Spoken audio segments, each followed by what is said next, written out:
S ವೀಕ್ಷಕರೇ, ಸ್ಪಂದನ prime ಟೈಮಲ್ಲಿ ಇವತ್ತು ನಾವು ಈಗಾಗಲೇ ಮುಂಚಿನ ಪ್ರೈಮ್ ಟೈಮಲ್ಲಿ ಮಾತಾಡಿರುವಂಥ ವಿಚಾರವೇ ನ್ಯಾಷನಲ್ ಹೈವೇ ಅಥವಾ ರಾಷ್ಟ್ರೀಯ ಹೆದ್ದಾರಿ ವಿಚಾರದಲ್ಲಿ ಬೈಪಾಸ್ ರಾಧಾಂತ ಎಂಬ ಒಂದು ಶೀರ್ಷಿಕೆಯೊಂದಿಗೆ ಮಾತಾಡ್ತಾ ಇದ್ದೀವಿ. ನಮ್ಮೊಂದಿಗೆ ಇವತ್ತಿದ್ದಾರೆ BJP ವಕ್ತಾರರು, ಸಹ ವಕ್ತಾರರಾದಂಥ ಶಿವಕುಮಾರ್ ಅವರು, ಜನಾರ್ದನ್ ಭಂಡಾರ್ಕರ್ ಅವರು, ಅದೇ ರೀತಿ ಭಾಸ್ಕರ್ ಶೆಟ್ಟಿ ಅವರು ನಮ್ಮೊಂದಿಗಿದ್ದಾರೆ. ನಮಸ್ಕಾರ ಸರ್, ತಮ್ಮೆಲ್ಲರಿಗೂ ಸ್ವಾಗತ. ಬೈಪಾಸ್ ರಾಧಾಂತ ಏನಿದು ವಿಷಯ ಅಂತೇಳಿ ಒಂದು 5 ನಿಮಿಷದ ಒಂದು ಚಿಕ್ಕ ಕ್ಲಿಪ್ಪಿಂಗ್ ಇದೆ, ಅದನ್ನು ನೋಡ್ಕೊಂಡು ಬರೋಣ. ಅದರ ನಂತರ ಈ ವಿಷಯ ಮಾತಾಡೋಣ.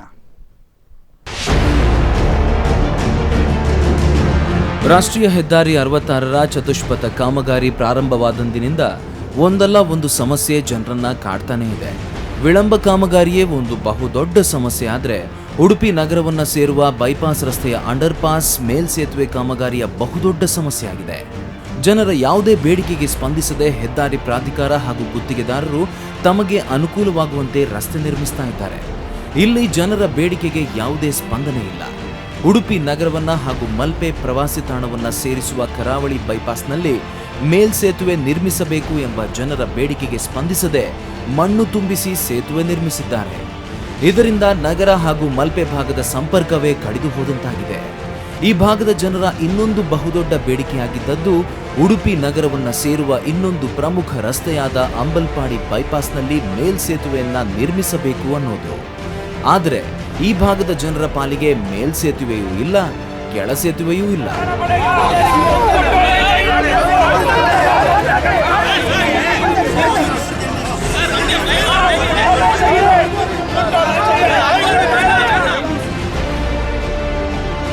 ಅನೇಕ ಅಪಘಾತಗಳಿಗೆ ಆಹ್ವಾನ ನೀಡುವಂತೆ ಇಲ್ಲಿಯ ಜನರಿಗೆ ದಕ್ಕಿದ್ದು ಲೆವೆಲ್ ಕ್ರಾಸಿಂಗ್ ಮಾತ್ರ. UPA ಸರ್ಕಾರದ ಅವಧಿಯಲ್ಲಿ ಪ್ರಾರಂಭವಾದಂತಹ ಈ ರಸ್ತೆ ಕಾಮಗಾರಿಯ ಪ್ರಥಮ ಯೋಜನೆಯಂತೆ ಈ ಭಾಗದಲ್ಲಿ ಗುರುತಿಸಿದ್ದು ಕ್ಯಾಟಲ್ ಪಾಸ್. ಆದರೆ ಪ್ರಭಾವಿ ವ್ಯಕ್ತಿಗಳ ಒತ್ತಡಕ್ಕೆ ಮಣಿದು ಆಗಿನ ಜನಪ್ರತಿನಿಧಿಗಳು ಈ ಕ್ಯಾಟಲ್ ಪಾಸ್ ಅನ್ನ ರದ್ದುಗೊಳಿಸಿರುತ್ತಾರೆ ಎಂಬುದು ಈ ಭಾಗದ ಹೋರಾಟಗಾರರ ಆರೋಪ. ಆದರೆ ಆ ಸಂದರ್ಭದಲ್ಲಿ ಸಂಸದರಾಗಿದ್ದಂತಹ ಜಯಪ್ರಕಾಶ್ ಹೆಗಡೆ ಅವರು ಇದಕ್ಕೆ ಸ್ಪಷ್ಟೀಕರಣವನ್ನು ಕೊಡ್ತಾ, ತಾನು ಆ ಸಂದರ್ಭದಲ್ಲಿ ಕ್ಯಾಟಲ್ ಪಾಸ್ ಅನ್ನ ವಿರೋಧ ಮಾಡಿದ್ದೆ. ಇದಕ್ಕೆ ಕಾರಣ ಇದು ಇಕ್ಕಟ್ಟಾದಂತಹ ರಸ್ತೆಯಾಗಿದ್ದು ಇನ್ನೊಂದು ಸಮಸ್ಯೆಗೆ ಕಾರಣವಾಗುತ್ತದೆ. ಅಂಡರ್ ಪಾಸ್ ಅಥವಾ ಮೇಲ್ಸೇತುವೆಯನ್ನ ನಿರ್ಮಿಸಬೇಕೆಂಬ ಬೇಡಿಕೆಯಿಂದ ವಿರೋಧಿಸಿದ್ದೆ ಎಂದು ಹೇಳುತ್ತಾರೆ. ಈ ಭಾಗದ ಜನರು ಕೊನೆಯ ಕ್ಷಣದಲ್ಲಿ ತನ್ನ ಬಳಿ ಬಂದಿದ್ದರಿಂದ ಏನೂ ಮಾಡಲು ಸಾಧ್ಯ ಇಲ್ಲ, ಯೋಜನೆ ಪ್ರಾರಂಭವಾಗಿ ಕೊನೆಯ ಹಂತದಲ್ಲಿರೋದ್ರಿಂದ ಇನ್ನೂ ಬದಲಾವಣೆ ಅಸಾಧ್ಯ ಎಂದು ಈಗಿನ ಸಂಸದೆ ಶೋಭಾ ಕರಂದ್ಲಾಜೆ ಅವರು ಉತ್ತರ ಕೊಡ್ತಾರೆ.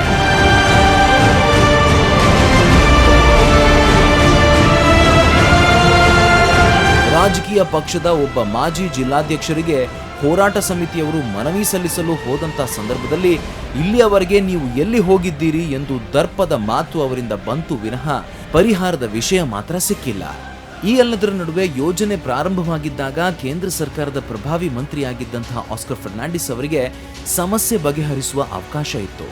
ಆದರೆ ಹೋರಾಟ ಸಮಿತಿಯ ಸಂಪರ್ಕದ ಕೊರತೆಯೋ ಅಥವಾ ಅವರ ನಿರ್ಲಕ್ಷ್ಯ ಧೋರಣೆಯೋ ಗೊತ್ತಿಲ್ಲ. ಒಟ್ಟಾರೆ ಈ ಸಮಸ್ಯೆ ಅನುಭವಿಸಬೇಕಾದವರು ಈ ಭಾಗದ ಜನರು. ಹೋರಾಟದ ಸಮಿತಿಯಲ್ಲಿ ಅನೇಕ ಪ್ರಭಾವಿ ವ್ಯಕ್ತಿಗಳಿದ್ದು ಕೇಂದ್ರದ ಮೇಲೆ ಭಾರೀ ಒತ್ತಡ ಹಾಕಿದ್ರೂ ಕೂಡ ಈ ಸಮಸ್ಯೆ ಇದುವರೆಗೆ ಮಾತ್ರ ಪರಿಹಾರ ಕಂಡಿಲ್ಲ. ಆದರೆ ಜನರ ಸಮಸ್ಯೆಯನ್ನು ಪರಿಹರಿಸುವಂತಹ ಜನಪ್ರತಿನಿಧಿಗಳಾಗಲಿ, ಜನರಿಗೆ ಅನುಕೂಲ ಕಲ್ಪಿಸಬೇಕಾದಂತಹ ಇಲಾಖೆಗಳಾಗಲಿ, ಜನಸಾಮಾನ್ಯರ ಬವಣೆ ಇವರಿಗೆ ಅರ್ಥವೇ ಆಗ್ತಾ ಇಲ್ಲ.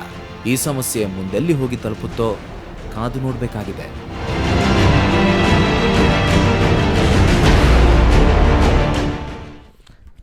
ಎಸ್ ವೀಕ್ಷಕರೇ, ಈಗಾಗಲೇ ನೋಡಿದ್ರಿ ಬೈಪಾಸ್ ರಾಧಾಂತ ಎಂಬಂಥ ಒಂದು ಶೀರ್ಷಿಕೆಯಲ್ಲಿ ನಾವು ಈಗಾಗಲೇ ಅಂಬಲ್ಪಾಡಿ ಬೈಪಾಸ್ ಬಗ್ಗೆ ಮಾತಾಡ್ತಾ ಇದ್ವಿ. ಅಂಬಲ್ಪಾಡಿಯ ಒಂದು ಇಬ್ಬರು ನಾಗರಿಕರು ನಮ್ಮೊಂದಿಗಿದ್ದಾರೆ. ಒಬ್ಬರು ಶಿವಕುಮಾರ್ ಅವರು ಭಾರತೀಯ ಜನತಾ ಪಾರ್ಟಿಯ ಸಹ ವಕ್ತಾರರಾಗಿದ್ದಾರೆ, ಅದೇ ರೀತಿ ಭಾಸ್ಕರ್ ಶೆಟ್ಟರು ಇದ್ದಾರೆ, ಅದೇ ರೀತಿ ಕಾಂಗ್ರೆಸ್ ಪಕ್ಷದಿಂದ ನಮ್ಮೊಂದಿಗೆ ಜನಾರ್ದನ್ ಭಂಡಾರ್ಕರ್ ಅವರು ಇದ್ದಾರೆ. ಮೊದಲಿಗೆ ನಾನು ಶಿವಕುಮಾರ್ ಹತ್ರ ಪ್ರಶ್ನೆ ಕೇಳಬೇಕು ಅಂತ ಯೋಚನೆ ಮಾಡ್ತಾ ಇದ್ದೀನಿ. ಯಾಕಂತ ಹೇಳಿದ್ರೆ ಸರ್, ತಮ್ಮ ಹತ್ರ ಲಾಸ್ಟ್ ನಾವು ಯಾವಾಗ ರಾಷ್ಟ್ರೀಯ ಹೆದ್ದಾರಿ ಬಗ್ಗೆ ಮಾತಾಡಿದ್ವೋ ಆಗೊಂದು ಪ್ರಶ್ನೆ ಕೇಳಿದ್ವಿ. ಈ ಸಮಸ್ಯೆ ಬಗೆಹರಿಸಲಿಕ್ಕೆ ನಿಮ್ಮ ಹತ್ರ ಸಾಧ್ಯ ಇದೆಯಾ? ಮೊದಲಾಗಿ ನಮ್ಮ ಎಲ್ಲ ವೀಕ್ಷಕರಿಗೆ ನಮಸ್ಕಾರ. ಅದೇ ರೀತಿ ನಮ್ಮ ಈ ಒಂದು ಜ್ವಲಂತ ಸಮಸ್ಯೆ, ಜನಪರ ಒಂದು ಹೋರಾಟದ ಸಮಸ್ಯೆ ಬಗ್ಗೆ ವಿಶ್ಲೇಷಣೆ ಮಾಡಲಿಕ್ಕೆ ಈ ಒಂದು ಅವಕಾಶವನ್ನು ಇಲ್ಲಿ ಮಾಡಿಕೊಟ್ಟಂಥ ಸ್ಪಂದನ ಚಾನಲನ್ನು ನಾನು ಅಭಿನಂದಿಸ್ತೇನೆ.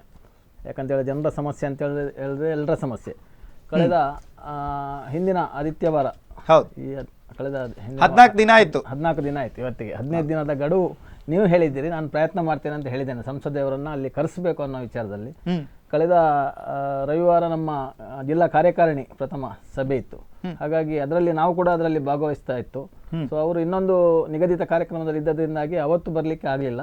ನಾನು ನಿನ್ನೆ ಕೂಡ ದೂರವಾಣಿಯಲ್ಲಿ ಸಂಪರ್ಕ ಮಾಡಿದ್ದೇನೆ. ಈಗ ಅಧಿವೇಶನದಲ್ಲಿದ್ದಾರೆ ದೆಹಲಿಯಲ್ಲಿ.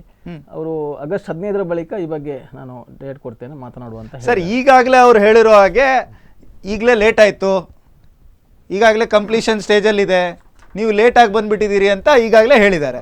ಮತ್ತು ಆಗಸ್ಟ್ 15ರ ನಂತರ ನೀವು ಮಾತಾಡ್ಬಿಟ್ಟು ಏನು ಮಾಡ್ತೀರಿ ಅದರಲ್ಲ? ಈಗಾಗಲೇ ಅಂದರೆ ಹಲವಾರು ಈ ನಮ್ಮ ಹೋರಾಟ ಸಮಿತಿಯಲ್ಲಿ ಭಾಸ್ಕರ್ ಶೆಟ್ಟರು ಸಹ ಸಂಚಾಲಕರಿದ್ದು, ನಾನು ಕೂಡ ಆ ಸಮಿತಿಯಲ್ಲಿ ಇದ್ದುಕೊಂಡು ನಾನು ಕೂಡ ಒಂದು ರಸ್ತೆಯ ಬೆಳಕುದಾರನಾಗಿದ್ದೇನೆ. ಈ ಹಿಂದೆ ಕೊಟ್ಟಂಥ ಒಂದು ಮನವಿಗೆ ಅವರು ಸ್ಪಂದಿಸಿ ಅದನ್ನು ನಮ್ಮ ಕೇಂದ್ರ ರೈಲ್ವೆ ಮಿನಿಸ್ಟರ್ ಅವರಿಗೆ ಕಳಿಸಿದ್ದಾರೆ, ನಿತಿನ್ ಗಡ್ಕರಿ ಅವರಿಗೆ. ಸುರೇಶ್ ಪ್ರಭು ಅವರಿಗೆ, ನಿತಿನ್ ಗಡ್ಕರಿ ರಾಷ್ಟ್ರೀಯ ಹೆದ್ದಾರಿ ಮಿನಿಸ್ಟರ್ ಅವರಿಗೆ ಕಳಿಸಿದ್ದಾರೆ. ಅದರ ಪ್ರತಿ ಕೂಡ ಇಲ್ಲಿ ಇದೆ. ಅಲ್ಲಿ ಏನೇನು ಅವೈಲೇಬಲ್ ಡಾಕ್ಯುಮೆಂಟ್ಸ್ ಇದೆ ಅದನ್ನು ನಾನು ನಮ್ಮ ರಾಷ್ಟ್ರೀಯ ಹೆದ್ದಾರಿ ಪ್ರಾಧಿಕಾರದಿಂದ MP ಅವರ ಕಚೇರಿ ಮೂಲಕ ಅಗತ್ಯ ಸಿಕ್ಕಿರುವಂಥ ಮಾಹಿತಿಯನ್ನು ತಂದಿದ್ದೇನೆ. ಇಲ್ಲಿ ಹೋರಾಟ ಸಮಿತಿಯವರು ನೀಡಿದಂಥ ಏನು ಪ್ರತಿ ಇದೆ ಅದನ್ನು ಲಗತ್ತಿಸಿ ಅಲ್ಲಿ ಸ್ಪೆಸಿಫಿಕ್ ಆಗಿ ಬರೆದಿದ್ದಾರೆ. ಅಲ್ಲಿ ಬೇಡಿಕೆ ಇದೆ ಫ್ಲೈಓವರ್ ಆರ್ ಅಂಡರ್ ಪಾಸ್ ಅಂತೇಳಿ. ಅದನ್ನು ಸ್ಪೆಸಿಫಿಕ್ ಆಗಿ ಅವರು ಲೆಟರ್ ಕೊಟ್ಟಿದ್ದಾರೆ. ಹೌದು, 2ನೇ ತಾರೀಕು ಮಾರ್ಚ್ 2ಕ್ಕೆ ಲೆಟರ್ ಕೊಟ್ಟಿದ್ದಾರೆ ಅದನ್ನು ಲಗತ್ತಿಸಿಕೊಂಡು. ಆನಂತರ ಅನೇಕ ಕರೆಸ್ಪಾಂಡೆನ್ಸ್ ಆಗಿದೆ. ಏನಂತ ಕರೆಸ್ಪಾಂಡೆನ್ಸ್ ಆಗಿದೆ ಅಲ್ಲ, ಅದರಲ್ಲಿ ಆನಂತರ ಅಲ್ಲಿ 2 ಸಮಸ್ಯೆಗಳು ಸ್ವಾಭಾವಿಕವಾಗಿರುವಂಥದ್ದು. ಒಂದು ವೆಹಿಕಲ್ ಹೇಗೆ ಪಾಸ್ ಆಗ್ತದೆ, ಇನ್ನೊಂದು ದಾರಿ ಹೋಕರು ಹೇಗೆ ಪಾಸ್ ಆಗ್ತಾರೆ ಅನ್ನುವಂಥದ್ದು. ದಾರಿ ಹೋಕರ ಬಗ್ಗೆ ಕೂಡ ನಾವು ಅದ್ರ ಬಗ್ಗೆ ಇವತ್ತು ತನಕ ಯಾವುದಾದ್ರೂ ತನಿಖಾ ಟೀಮ್ ಅಥವಾ ಯಾವುದೇ ರೀತಿ ಇಂಜಿನಿಯರ್ಸ್ಗಳು ಇನ್ಸ್ಪೆಕ್ಷನ್ ಮಾಡಿದಾರಾ? ನಾವು ಹೋರಾಟ ಮಾಡುವಂತ ಸಂದರ್ಭದಲ್ಲಿ ಸ್ಥಳಕ್ಕೆ ಬರೋ ವಿಷಯ ಬೇರೆ. ಈಗ ನೀವು ಈಗಾಗಲೇ ಲೆಟರ್ ಕೊಟ್ಟಿದ್ದೀರಿ, ಇದ್ರ ಮೇಲೆ ಸರ್ವೆ ಆಗಬೇಕು. ಏನಾದರೂ ಇನ್ಸ್ಪೆಕ್ಷನ್ ಆಗಿದೆಯಾ? ಅನೇಕ ರಿಪೋರ್ಟ್ಸ್ಗಳು ಬಂದಿದೆ. ಅವರ ರಿಪೋರ್ಟ್ ಮಾಡುವಂತ ನ್ಯಾಷನಲ್ ಹೈವೇ ಅಥಾರಿಟಿ ಅವರು ಇಲ್ಲಿಂದ ಬೆಂಗಳೂರು ರೀಜನಲ್ ಆಫೀಸಿಗೆ ಕಳಿಸಿದ್ದಾರೆ. ಅಲ್ಲಿಂದ ಅವ್ರದ್ದೇ ಆದಂಥ ಒಂದು ಸಂಸ್ಥೆ ಇದೆ ಆ ಬಗ್ಗೆ ಅನಲೈಸ್ ಮಾಡುವಂಥದ್ದು. ಅವರು ಅನಲೈಸ್ ಮಾಡಿ ಮಾನ್ಯ ಈಗಿನ ಸಂಸದೆಯವರು ಶೋಭಾ ಕರಂದ್ಲಾಜೆ ಅವರು ಹೇಳಿದ ಹಾಗೆ ಈಗಿನ ಈ ಪ್ರಾಜೆಕ್ಟಲ್ಲಿ ಇದು ಆಲ್ರೆಡಿ ಫಿನಿಶಿಂಗ್ ಸ್ಟೇಜಲ್ಲಿ 4 ಲೈನ್ಸ್ ಏನು ಇದಾಗಿದೆ, ಸರ್ವಿಸ್ ರೋಡ್ ಆಗಿದೆ. ಈ ಸಂದರ್ಭದಲ್ಲಿ ಕಷ್ಟ ಮುಂದಕ್ಕೆ ಮೊದಲಿಗೆ ನಾನು ವೀಕ್ಷಕರಿಗೆ ತೋರಿಸ್ಲಿಕ್ಕೆ ಇಷ್ಟಪಡ್ತಾ ಇದ್ದೀನಿ. ಈಗಾಗಲೇ ರೈಟ್ ಟು ಇನ್ಫಾರ್ಮೇಶನ್ ಅಲ್ಲಿ ತೆಗೆದಿರುವಂತ ಪ್ಲಾನಿನ ಪ್ರಕಾರ ಇಲ್ಲಿ ಕ್ಯಾಟಲ್ ಪಾಸ್ ಬರಬೇಕಾಗಿತ್ತು. ಕ್ಯಾಟಲ್ ಪಾಸ್ ಬರಬೇಕಾಗಿತ್ತು. ಸರಿ, ಈ ಕ್ಯಾಟಲ್ ಪಾಸ್ ಬರಬೇಕಾ ಬೇಡ ಅನ್ನೋ ವಿಷಯದಲ್ಲಿ ಜಯಪ್ರಕಾಶ್ ಹೆಗಡೆ ಅವರು ಒಂದು ಲೆಟರ್ ಅನ್ನ ಆಸ್ಕರ್ ಫರ್ನಾಂಡಿಸ್ ಅವರಿಗೆ ಬರೀತಾರೆ. ಈ ಲೆಟರ್ ಅಲ್ಲಿ ಏನಿದೆ ಅಂತ ಹೇಳಿದ್ರೆ, ಫೂಟ್ ಓವರ್ ಬ್ರಿಡ್ಜ್ ಅನ್ನ ಮಾಡಿ ಅದ್ರ ಬದಲಿಗೆ ನೀವು ಕ್ಯಾಟಲ್ ಪಾಸಿನ ಬದಲಿಗೆ ಫೂಟ್ ಓವರ್ ಬ್ರಿಡ್ಜ್ ಅನ್ನ ಮಾಡಿ ಅಂತ ಹೇಳ್ತಾರೆ. Instead of cattle pass foot over bridge ಅನ್ನ ಮಾಡಿ ಅಂತ ಹೇಳ್ತಾರೆ. ನಿಮ್ಮ ಹತ್ರ ನಾನು ವಾಪಸ್ ಮಾತಾಡ್ತೀನಿ. ಮೊದಲಿಗೆ ಜಯಪ್ರಕಾಶ್ ಹೆಗಡೆ ಅವರು ಕಾಂಗ್ರೆಸ್ ಪಕ್ಷದಿಂದ MP ಆಗಿದ್ದಾಗ ಈ ಒಂದು ಲೆಟರ್ ಅನ್ನು ಆಸ್ಕರ್ ಫರ್ನಾಂಡಿಸ್ ಅವರಿಗೆ ಕೊಡ್ತಾರೆ. ಸರ್, ಇದಕ್ಕೆ ಕಾರಣ ಏನು? ಇದಕ್ಕೆ ಕಾರಣ ಅದು ನಾನು ಜಯಪ್ರಕಾಶ್ ಹೆಗಡೆ ಹತ್ರ ಮಾತಾಡಿದೆ. ಜಯಪ್ರಕಾಶ್ ಹೆಗಡೆ ಅದನ್ನೇ ಹೇಳಿದ್ರು. ಏನು ನೀವು ಈಗ ಕ್ಯಾಟಲ್ ಪಾಸ್ ಏನಿದೆ ಅದನ್ನ ಫೂಟ್ ಓವರ್ ಬ್ರಿಡ್ಜ್ ಮಾಡ್ಬೇಕಂತ ತಾನು ಪತ್ರ ಕೊಟ್ಟದ್ದು ಹೌದು. ಅಷ್ಟೇ ಅಲ್ಲ, ಎಸ್ಕ್ಯುಲೇಟರ್ ಹೇಳಿದ್ರೆ ಹಾಕ್ಬೇಕಂತ ಕೂಡ ಹೇಳಿದ್ದೇನೆ ಅಂತ ಕೂಡ ಹೇಳಿದ್ರು. ಅಂದ್ರೆ ಸ್ವಯಂ ಚಾಲಿತ ಏನು ಸ್ಟೆಪ್ಸ್ ಇದೆ ಅದು ಮಾಡ್ಬೇಕಂತ ಹೇಳಿದ್ದಾರೆ. ಇದು ಅವ್ರು ಹೇಳ್ತಾರೆ ಆ ಭಾಗದ ಜನರ ಒಂದು ಸ್ಪಂದನೆಗೆ ನಾನು ಸ್ಪಂದನೆ ನೀಡಿದ್ದು ಜನರ ಅದು ಬೇಡಿಕೆ ಇರಲಿಲ್ಲ. ಯಾವೊಬ್ಬ ಜನಪ್ರತಿನಿಧಿ ಕೂಡ ಜನರಿಂದ ಅಹವಾಲು ತೆಕ್ಕೊಂಡು ಖಂಡಿತವಾಗಿ ಯಾವುದೇ ಯೋಜನೆಯನ್ನು ಪ್ರಸ್ತಾಪ ಮಾಡಲಿಲ್ಲ. ಈಗ ಫೂಟ್ ಓವರ್ ಬ್ರಿಡ್ಜ್ ಬೇಕು ಅಥವಾ ವಿತ್ ಎಸ್ಕಲೇಟರ್ ಬ್ರಿಡ್ಜ್ ಬೇಕು, ಖಂಡಿತ ನಮಗೆ ಅಂಡರ್ ಪಾಸ್ ಬೇಕು ಅಥವಾ ಏನಾದ್ರೂ ಒಂದು ನಿಮಗೆ ಖಂಡಿತ ಇಲ್ಲ. ಹಾಗಿದ್ರೆ ನಾವು ಜಯಪ್ರಕಾಶ್ ಹೆಗಡೆ ಅವರ ಹತ್ರ ಮುಂದಿನ ಮಾತನ್ನು ಕೇಳೋಣ. ಅದಕ್ಕಿಂತ ಮುಂಚೆ ಒಂದು 3 ಅಂಬಲ್ಪಾಡಿಯ 3 ಜನ ಅಲ್ಲಿಯ ನಿವಾಸಿಗಳು ಒಂದು ಸ್ಟೇಟ್ಮೆಂಟ್ಸ್ಗಳನ್ನು ಕೊಟ್ಟಿದ್ದಾರೆ. ಅದನ್ನು ನೋಡ್ಕೊಂಡು ಬಂದು ಮತ್ತೆ ಆ ವಿಷಯ ಮಾತಾಡೋಣ ಅಂತ ಇಷ್ಟಪಡ್ತಾ ಇದ್ದೀವಿ. ನಮ್ಮ ಊರನ್ನು 2 ಪಕ್ಷದವರು ಸೇರಿ ಹಾಳು ಮಾಡಿದ್ದಾರೆ. ಒಂದು ಕಾಂಗ್ರೆಸ್, ಈಗ BJP, 2 ಪಕ್ಷದವರು ಸೇರಿ ನಮ್ಮ ಊರಿಗೆ ಬೇಕಾದಂಥ ಒಂದು ರಸ್ತೆಯನ್ನು ಅದರಲ್ಲಿ ಫ್ಲೈಓವರ್ ಮಾಡಿದೆ. ನಾವು ಎಷ್ಟೋ ಸ್ಟ್ರೈಕನ್ನು ಮಾಡಿದರು, ಅದನ್ನು ಕಿವಿಗೆ ಹಾಕ್ಕೊಳ್ಳದೆ, ಅದು ಜನರಿಗೋಸ್ಕರ ಮಾಡದೆ ಅವರ ಲಾಭಕ್ಕೋಸ್ಕರ ಮಾಡಿದ್ದಾರೆ ಅಂತ ಹೇಳಿ ನನ್ನ ಅಭಿಪ್ರಾಯ. ಇದು ಯಾವಾಗಲೂ ಹೀಗೆ ಆಗಬಾರ್ದು. ಜನರ ನಾಡಿ ಮಿಡಿತ ಎರಡು ಪಕ್ಷಗಳು ತಿಳಿದುಕೊಳ್ಬೇಕು. ಜನರಿಗೇನು ಬೇಕು ಅದನ್ನು ಮಾತ್ರ ಮಾಡಬೇಕು. ಜನರಿಗೆ ಬೇಡ ಅದು ಅವರಿಗೂ ಬೇಡ. ನಾವು ವೋಟ್ ಹಾಕಿ ಕಳಿಸಿದಂಥ ಜನಪ್ರತಿನಿಧಿಗಳು ಜನರಿಗೋಸ್ಕರ ಇರಬೇಕೇ ವಿನಃ ಅವರಿಗೋಸ್ಕರ ನಾವು ಇರುವುದಲ್ಲ, ನಮಗೋಸ್ಕರ ಅವರು ಇರಬೇಕು. ಇಲ್ಲಿಯ ನಾನು ಕೈ ಮುಗಿದು ಕೇಳ್ತಾ ಇದ್ದೇನೆ, ಸ್ವಾಮಿ ನೀವು ಒಂದು ಮಹಿಳೆ, ಶೋಭಾ ಕರಂದ್ಲಾಜೆಯವರೇ, ಕಾಂಗ್ರೆಸ್ಸಿನವರು ಎಷ್ಟೋ ತಪ್ಪು ಮಾಡಿರ್ಬೋದು, ನಿಮಗೆ ವೋಟ್ ಹಾಕಿ ನಾವು ಎಲ್ಲರೂ ಗೆಲ್ಲಿಸಿದ್ದೇವೆ, ನೀವು ಲೋಕಸಭೆ ಪ್ರವೇಶಿಸಿದ್ದೀರಿ. ಈಗ ರಾಜಕೀಯ ಎಲ್ಲ ಬಿಟ್ಟು ನಮ್ಮ ಹಿತರಕ್ಷಣೆಯನ್ನು ಕಾಯಿರಿ, ನಮಗೋಸ್ಕರ ನೀವಿರಿ, ನಿಮಗೆ ಒಳ್ಳೆ ಹೆಸರು ಬರ್ತದೆ, ನಿಮಗೆ ಖಂಡಿತವಾಗಿಯೂ ಜನರು ನಿಮ್ಮ ಬೆಂಬಲಕ್ಕೆ ನಿಲ್ತಾರೆ. ನೀವು ಇಲ್ಲಿಗೆ ಬಂದು ನೋಡಿ, ಕಡೆಕಾರು, ಹಿರಿಯೂರು, ಅಂಬಲಪಾಡಿ, ಪಂದುಬೆಟ್ಟು, ಅಲ್ಲಿ ಮಲ್ಪೆಯಿಂದ ಬರುವ ಸಾವಿರಾರು ಜನ, ಲಕ್ಷಾಂತರ ಜನ ಅಂತ ಹೇಳ್ಬೋದು, ಎಲ್ಲರಿಗೂ ತೊಂದರೆ ಆಗ್ತದೆ. ದೇವಸ್ಥಾನಕ್ಕೆ ಬರುವವರು ಇನ್ನು ಶ್ರಾವಣ ಮಾಸದಲ್ಲಿ ಸಾವಿರಾರು ಜನ, ಲಕ್ಷಾಂತರ ಜನ ದೇವಸ್ಥಾನಕ್ಕೆ ಬರ್ತಾರೆ, ಅವರಿಗೂ ತೊಂದರೆ ಆಗ್ತದೆ. ಈ ತೊಂದರೆಗಳನ್ನೆಲ್ಲ ನೋಡಿ, ನೀವು ನಮ್ಮ ಕಷ್ಟವನ್ನು ನೋಡಿ, ನೀವು ಇಲ್ಲಿ ಫ್ಲೈಓವರ್ ಮಾಡಿಸಬೇಕು, ಅಂಬಲಪಾಡಿ ಹೈವೇ ಫ್ಲೈಓವರ್ ಆಗಬೇಕು. ಈಗ ಮೊನ್ನೆ ತಾನೇ ಒಬ್ಬರು ನಡೆದುಕೊಂಡು ಹೋಗುವಾಗ ಆಕ್ಸಿಡೆಂಟ್ ಆಗಿ ಪ್ರಾಣ ತೆತ್ತರು. ಅವ್ರದ್ದು ಹೆಸರೇನೋ ಉಂಟು, ಮರ್ತೋಯ್ತು, ಪ್ರಾಣ ತೆತ್ತರು. ಇಂಥ ಹಲವಾರು ಜೀವಗಳು ಇಲ್ಲಿ ಹೋಗಿದೆ. ಮೊನ್ನೆ ಹೋದ ಇದು ಜೀವ, ಒಬ್ಬರ ರಾಮ ಅಂತ ಹೇಳುವ ಒಬ್ಬ ಮೆಕ್ಯಾನಿಕಲ್ ಹೋಗುವಾಗ ಅವನಿಗೆ ಆಕ್ಸಿಡೆಂಟ್ ಆಗಿ ಮಿದುಳು ಪಟ ಅಂತಿತ್ತು, ಮಿದುಳು. ಆ ಕೂಡಲೇ ಮಣಿಪಾಲ ಆಸ್ಪತ್ರೆಗೆ ಕರ್ಕೊಂಡು ಹೋಗಿ ಅದನ್ನೆಲ್ಲ ಸರಿ ಮಾಡಿ ಇವಾಗ ಏನೋ ನಡೀತಿದ್ದಾನೆ ಸ್ವಲ್ಪ. ಇಂಥ ಪರಿಸ್ಥಿತಿ, ಹೈವೇ ಆಗುವಾಗಲೇ ಒಂದು ಮದುವೆ ದಿಬ್ಬಣ ಆಕ್ಸಿಡೆಂಟ್ ಆಗಿ ಎಷ್ಟೋ ಜನ ಪ್ರಾಣ ತೆಗೆದಿದ್ದಾರೆ, ಎಷ್ಟೋ ಜನ ಕಷ್ಟ ನಷ್ಟಗಳಾಗಿದೆ. ಇದನ್ನೆಲ್ಲ ಕಂಡು ನಮ್ಮ ಊರಿನ ಹೆಮ್ಮೆಯ ಪುತ್ರ ರಘುರಾಮ್ ಶೆಟ್ಟರವರು ಅವರು ಕೂಡ ನಮ್ಮೊಟ್ಟಿಗೆ ಕೈ ಜೋಡಿಸಿ, ನಿಮ್ಮ ಬೆಂಬಲಕ್ಕೆ ನಾನಿದ್ದೇನೆ, ನಾನು ಗಡ್ಕರಿಯವರ ಹತ್ರ, ಪ್ರಧಾನಮಂತ್ರಿಯವರ ಹತ್ರ ಮಾತಾಡಿ ನಿಮ್ಮ ಇಲ್ಲಿ ಫ್ಲೈಓವರ್ ಮಾಡಿಸಿ ಕೊಡ್ತೇನೆ ಎನ್ನುವ ಒಂದು ಭರವಸೆಯನ್ನು ಕೊಟ್ಟಿದ್ದರು. ಸ್ವಾಮಿ, 10-20 ಜನಕ್ಕೆ ಅನ್ನ ನೀಡುವ ಒಂದು ಹೆಮ್ಮೆಯ ಪುತ್ರ ರಘುರಾಮ್ ಶೆಟ್ಟರ ಮಾತಿಗೆ ನೀವು ಬೆಲೆ ಕೊಡಲಿಲ್ಲ. ಯಾಕೆ ಕೊಡಲಿಲ್ಲ? ಅದು ಇನ್ನೊಂದು ಆದರೆ ರಾಷ್ಟ್ರೀಯ ಹೆದ್ದಾರಿ 17ರಿಂದ 66ಕ್ಕೆ ಅಪ್ಗ್ರೇಡ್ ಆದಾಗ ಇದನ್ನು 4 ಟ್ರ್ಯಾಕ್ ಇದ್ದದ್ದು 6 ರಸ್ತೆಗಳನ್ನು ವಿಭಜನೆ ಮಾಡಿದ್ದಾರೆ. ಆದರೆ ಸಂಪೂರ್ಣವಾಗಿ ಅವೈಜ್ಞಾನಿಕತೆ, ಅಂದರೆ ಅದರಲ್ಲಿ ಅಲ್ಲಿ ಮಾಡ್ತಿರುವವರಿಗೆ ಇಲ್ಲಿಯ ಭೌಗೋಳಿಕದ ಬಗ್ಗೆ ಕೂಡ ಏನೂ ಜ್ಞಾನ ಇಲ್ಲದಂತೆ ಕಾಣ್ತದೆ. ಇತ್ತೀಚೆಗಷ್ಟೇ ಮಂಗಳೂರಿಂದ ಸಾಧಾರಣ ಬ್ರಹ್ಮಾವರ ಕುಂದಾಪುರದವರೆಗೆ ಆದ ಆಕ್ಸಿಡೆಂಟ್ಗಳನ್ನು ನೋಡ್ಬೋದು. ಎಲ್ಲ ಕಡೆ ನೀರು ನಿಂತು ವೆಹಿಕಲ್ ಪಾಸ್ ಆಗ್ತಿರ್ಬೇಕಾದ್ರೆ ವೆಹಿಕಲ್ ಒಂದೇ ಸಲ ಒಂದು ಟ್ರ್ಯಾಕಿಂದ ಮತ್ತೊಂದು ಟ್ರ್ಯಾಕಿಗೆ ಬಿದ್ದದಿದೆ. ಇತ್ತೀಚೆಗಷ್ಟೇ ಇಲ್ಲಿ ಮಾಜಿ ಸಚಿವರಾದ ವಿನಯ್ ಕುಮಾರ್ ಸರ್ಕಾರ ಅವರ ಕಾರಿಗೆ ಒಂದು ಕಾರ್ ಹೋಗ್ತಿರ್ಬೇಕಾದ್ರೆ ಅವರ ಕಾರಿನ ಮೇಲೆ ಬಿದ್ದು, ಅವರು ಮತ್ತೊಂದು ಟ್ರ್ಯಾಕಲ್ಲಿದ್ದರು, ಈ ಕಾರ್ ಮತ್ತೊಂದರಲ್ಲಿತ್ತು. ನೀರು ಹೋಗ್ಲಿಕ್ಕೆ ಕೂಡ ಕರೆಕ್ಟಾಗಿ ವ್ಯವಸ್ಥೆ ಮಾಡಲಿಲ್ಲ. ಅಂಡರ್ ಪಾಸ್ ಅಲ್ಲಿ ಮಾಡಿದ್ದಾರೆ. ಆ್ಯಕ್ಚುಲಿ ಇಲ್ಲಿ ಮಾಡಲಿಕ್ಕೆ ಅಂತಲೇ ಇರಲಿಲ್ಲ.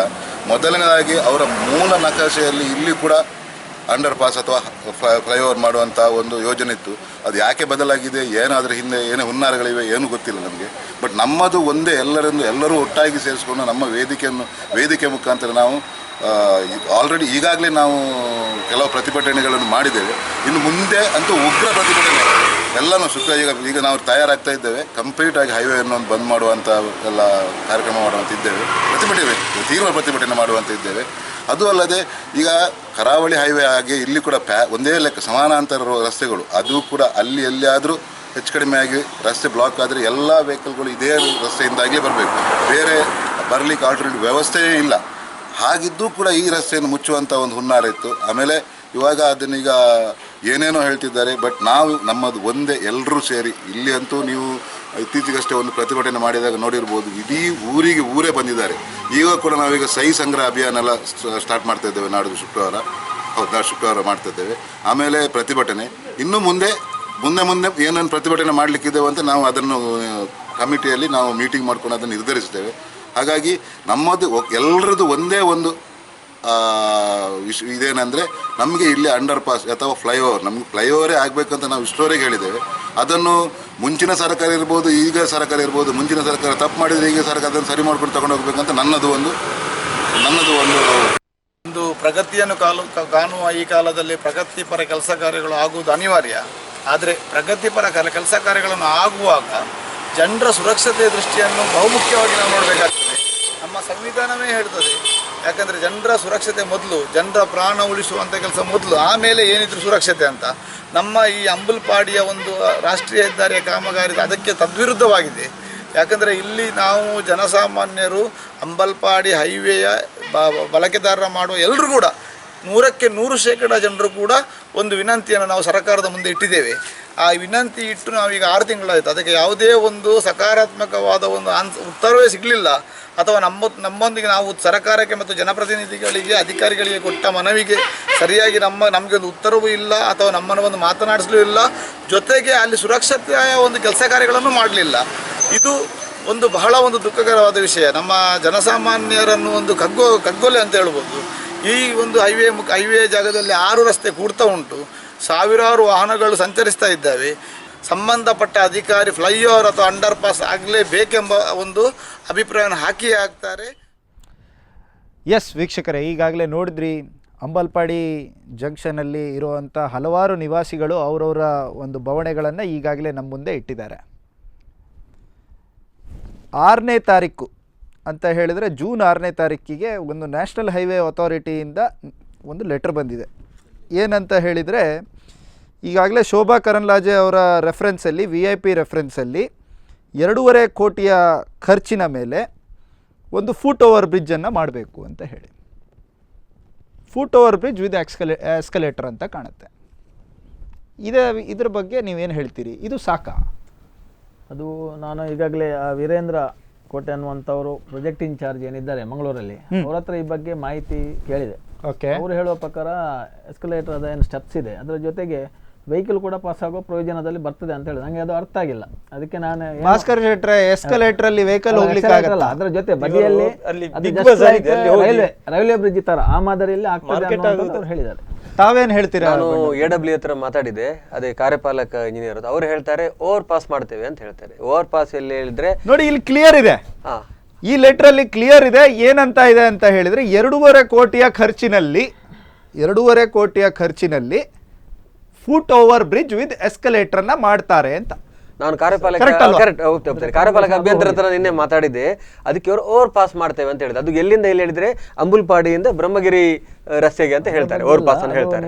ಅಂದ್ರೆ ಅದು ನಿಮ್ಮ ಲೆಕ್ಕದಲ್ಲಿ ಓವರ್ ಪಾಸ್ ಅಂದ್ರೆ ಓವರ್ ಬ್ರಿಡ್ಜ್ ಮಾಡಿ ಅದಕ್ಕೆ ಕನೆಕ್ಟ್ ಮಾಡಿ ಫುಟ್ ಓವರ್ ಬ್ರಿಡ್ಜ್ ಅಥವಾ ನಿಮ್ಮ ಎಸ್ಕಲೇಟರ್ ಮಾಡುದಂತ ನೀವು ಹೇಳಿದ? ಅಲ್ಲ, ನಿಮ್ಮ ಲೆಟರ್ ಆ ಡಿಪಾರ್ಟ್ಮೆಂಟ್ ಇಂದ ಏನು ಅವರಿಗೆ ಬಂದಿದೆ, ಯಾವ ವಿಷಯ ಹೇಳಿದ್ರು? 2.5 ಕೋಟಿ ರೂಪಾಯಿ ವೆಚ್ಚದಲ್ಲಿ ಇವತ್ತಿನ ದಿನದಲ್ಲಿ ನಿಮಗೆ ಎಸ್ಕಲೇಟರ್ ಪಕ್ಕದಲ್ಲಿ ಓವರ್ ಪಾಸ್ ಅಂಡರ್ ಪಾಸ್ ಮಾಡ್ಲಿಕ್ಕಂತೂ ಸಾಧ್ಯ ಇಲ್ಲ. ಅದರ ಬಗ್ಗೆ ತಾಂತ್ರಿಕ ನಾಲೆಜ್ ಈಗ ಈಗ ಬ್ರಹ್ಮಗಿರಿ ಅಂಬಲ್ಪಾಡಿಯಲ್ಲಿ ಮಾಡಿದ್ರು ಕೂಡ ನಾಲೆಜ್ ಅಂದ್ರೆ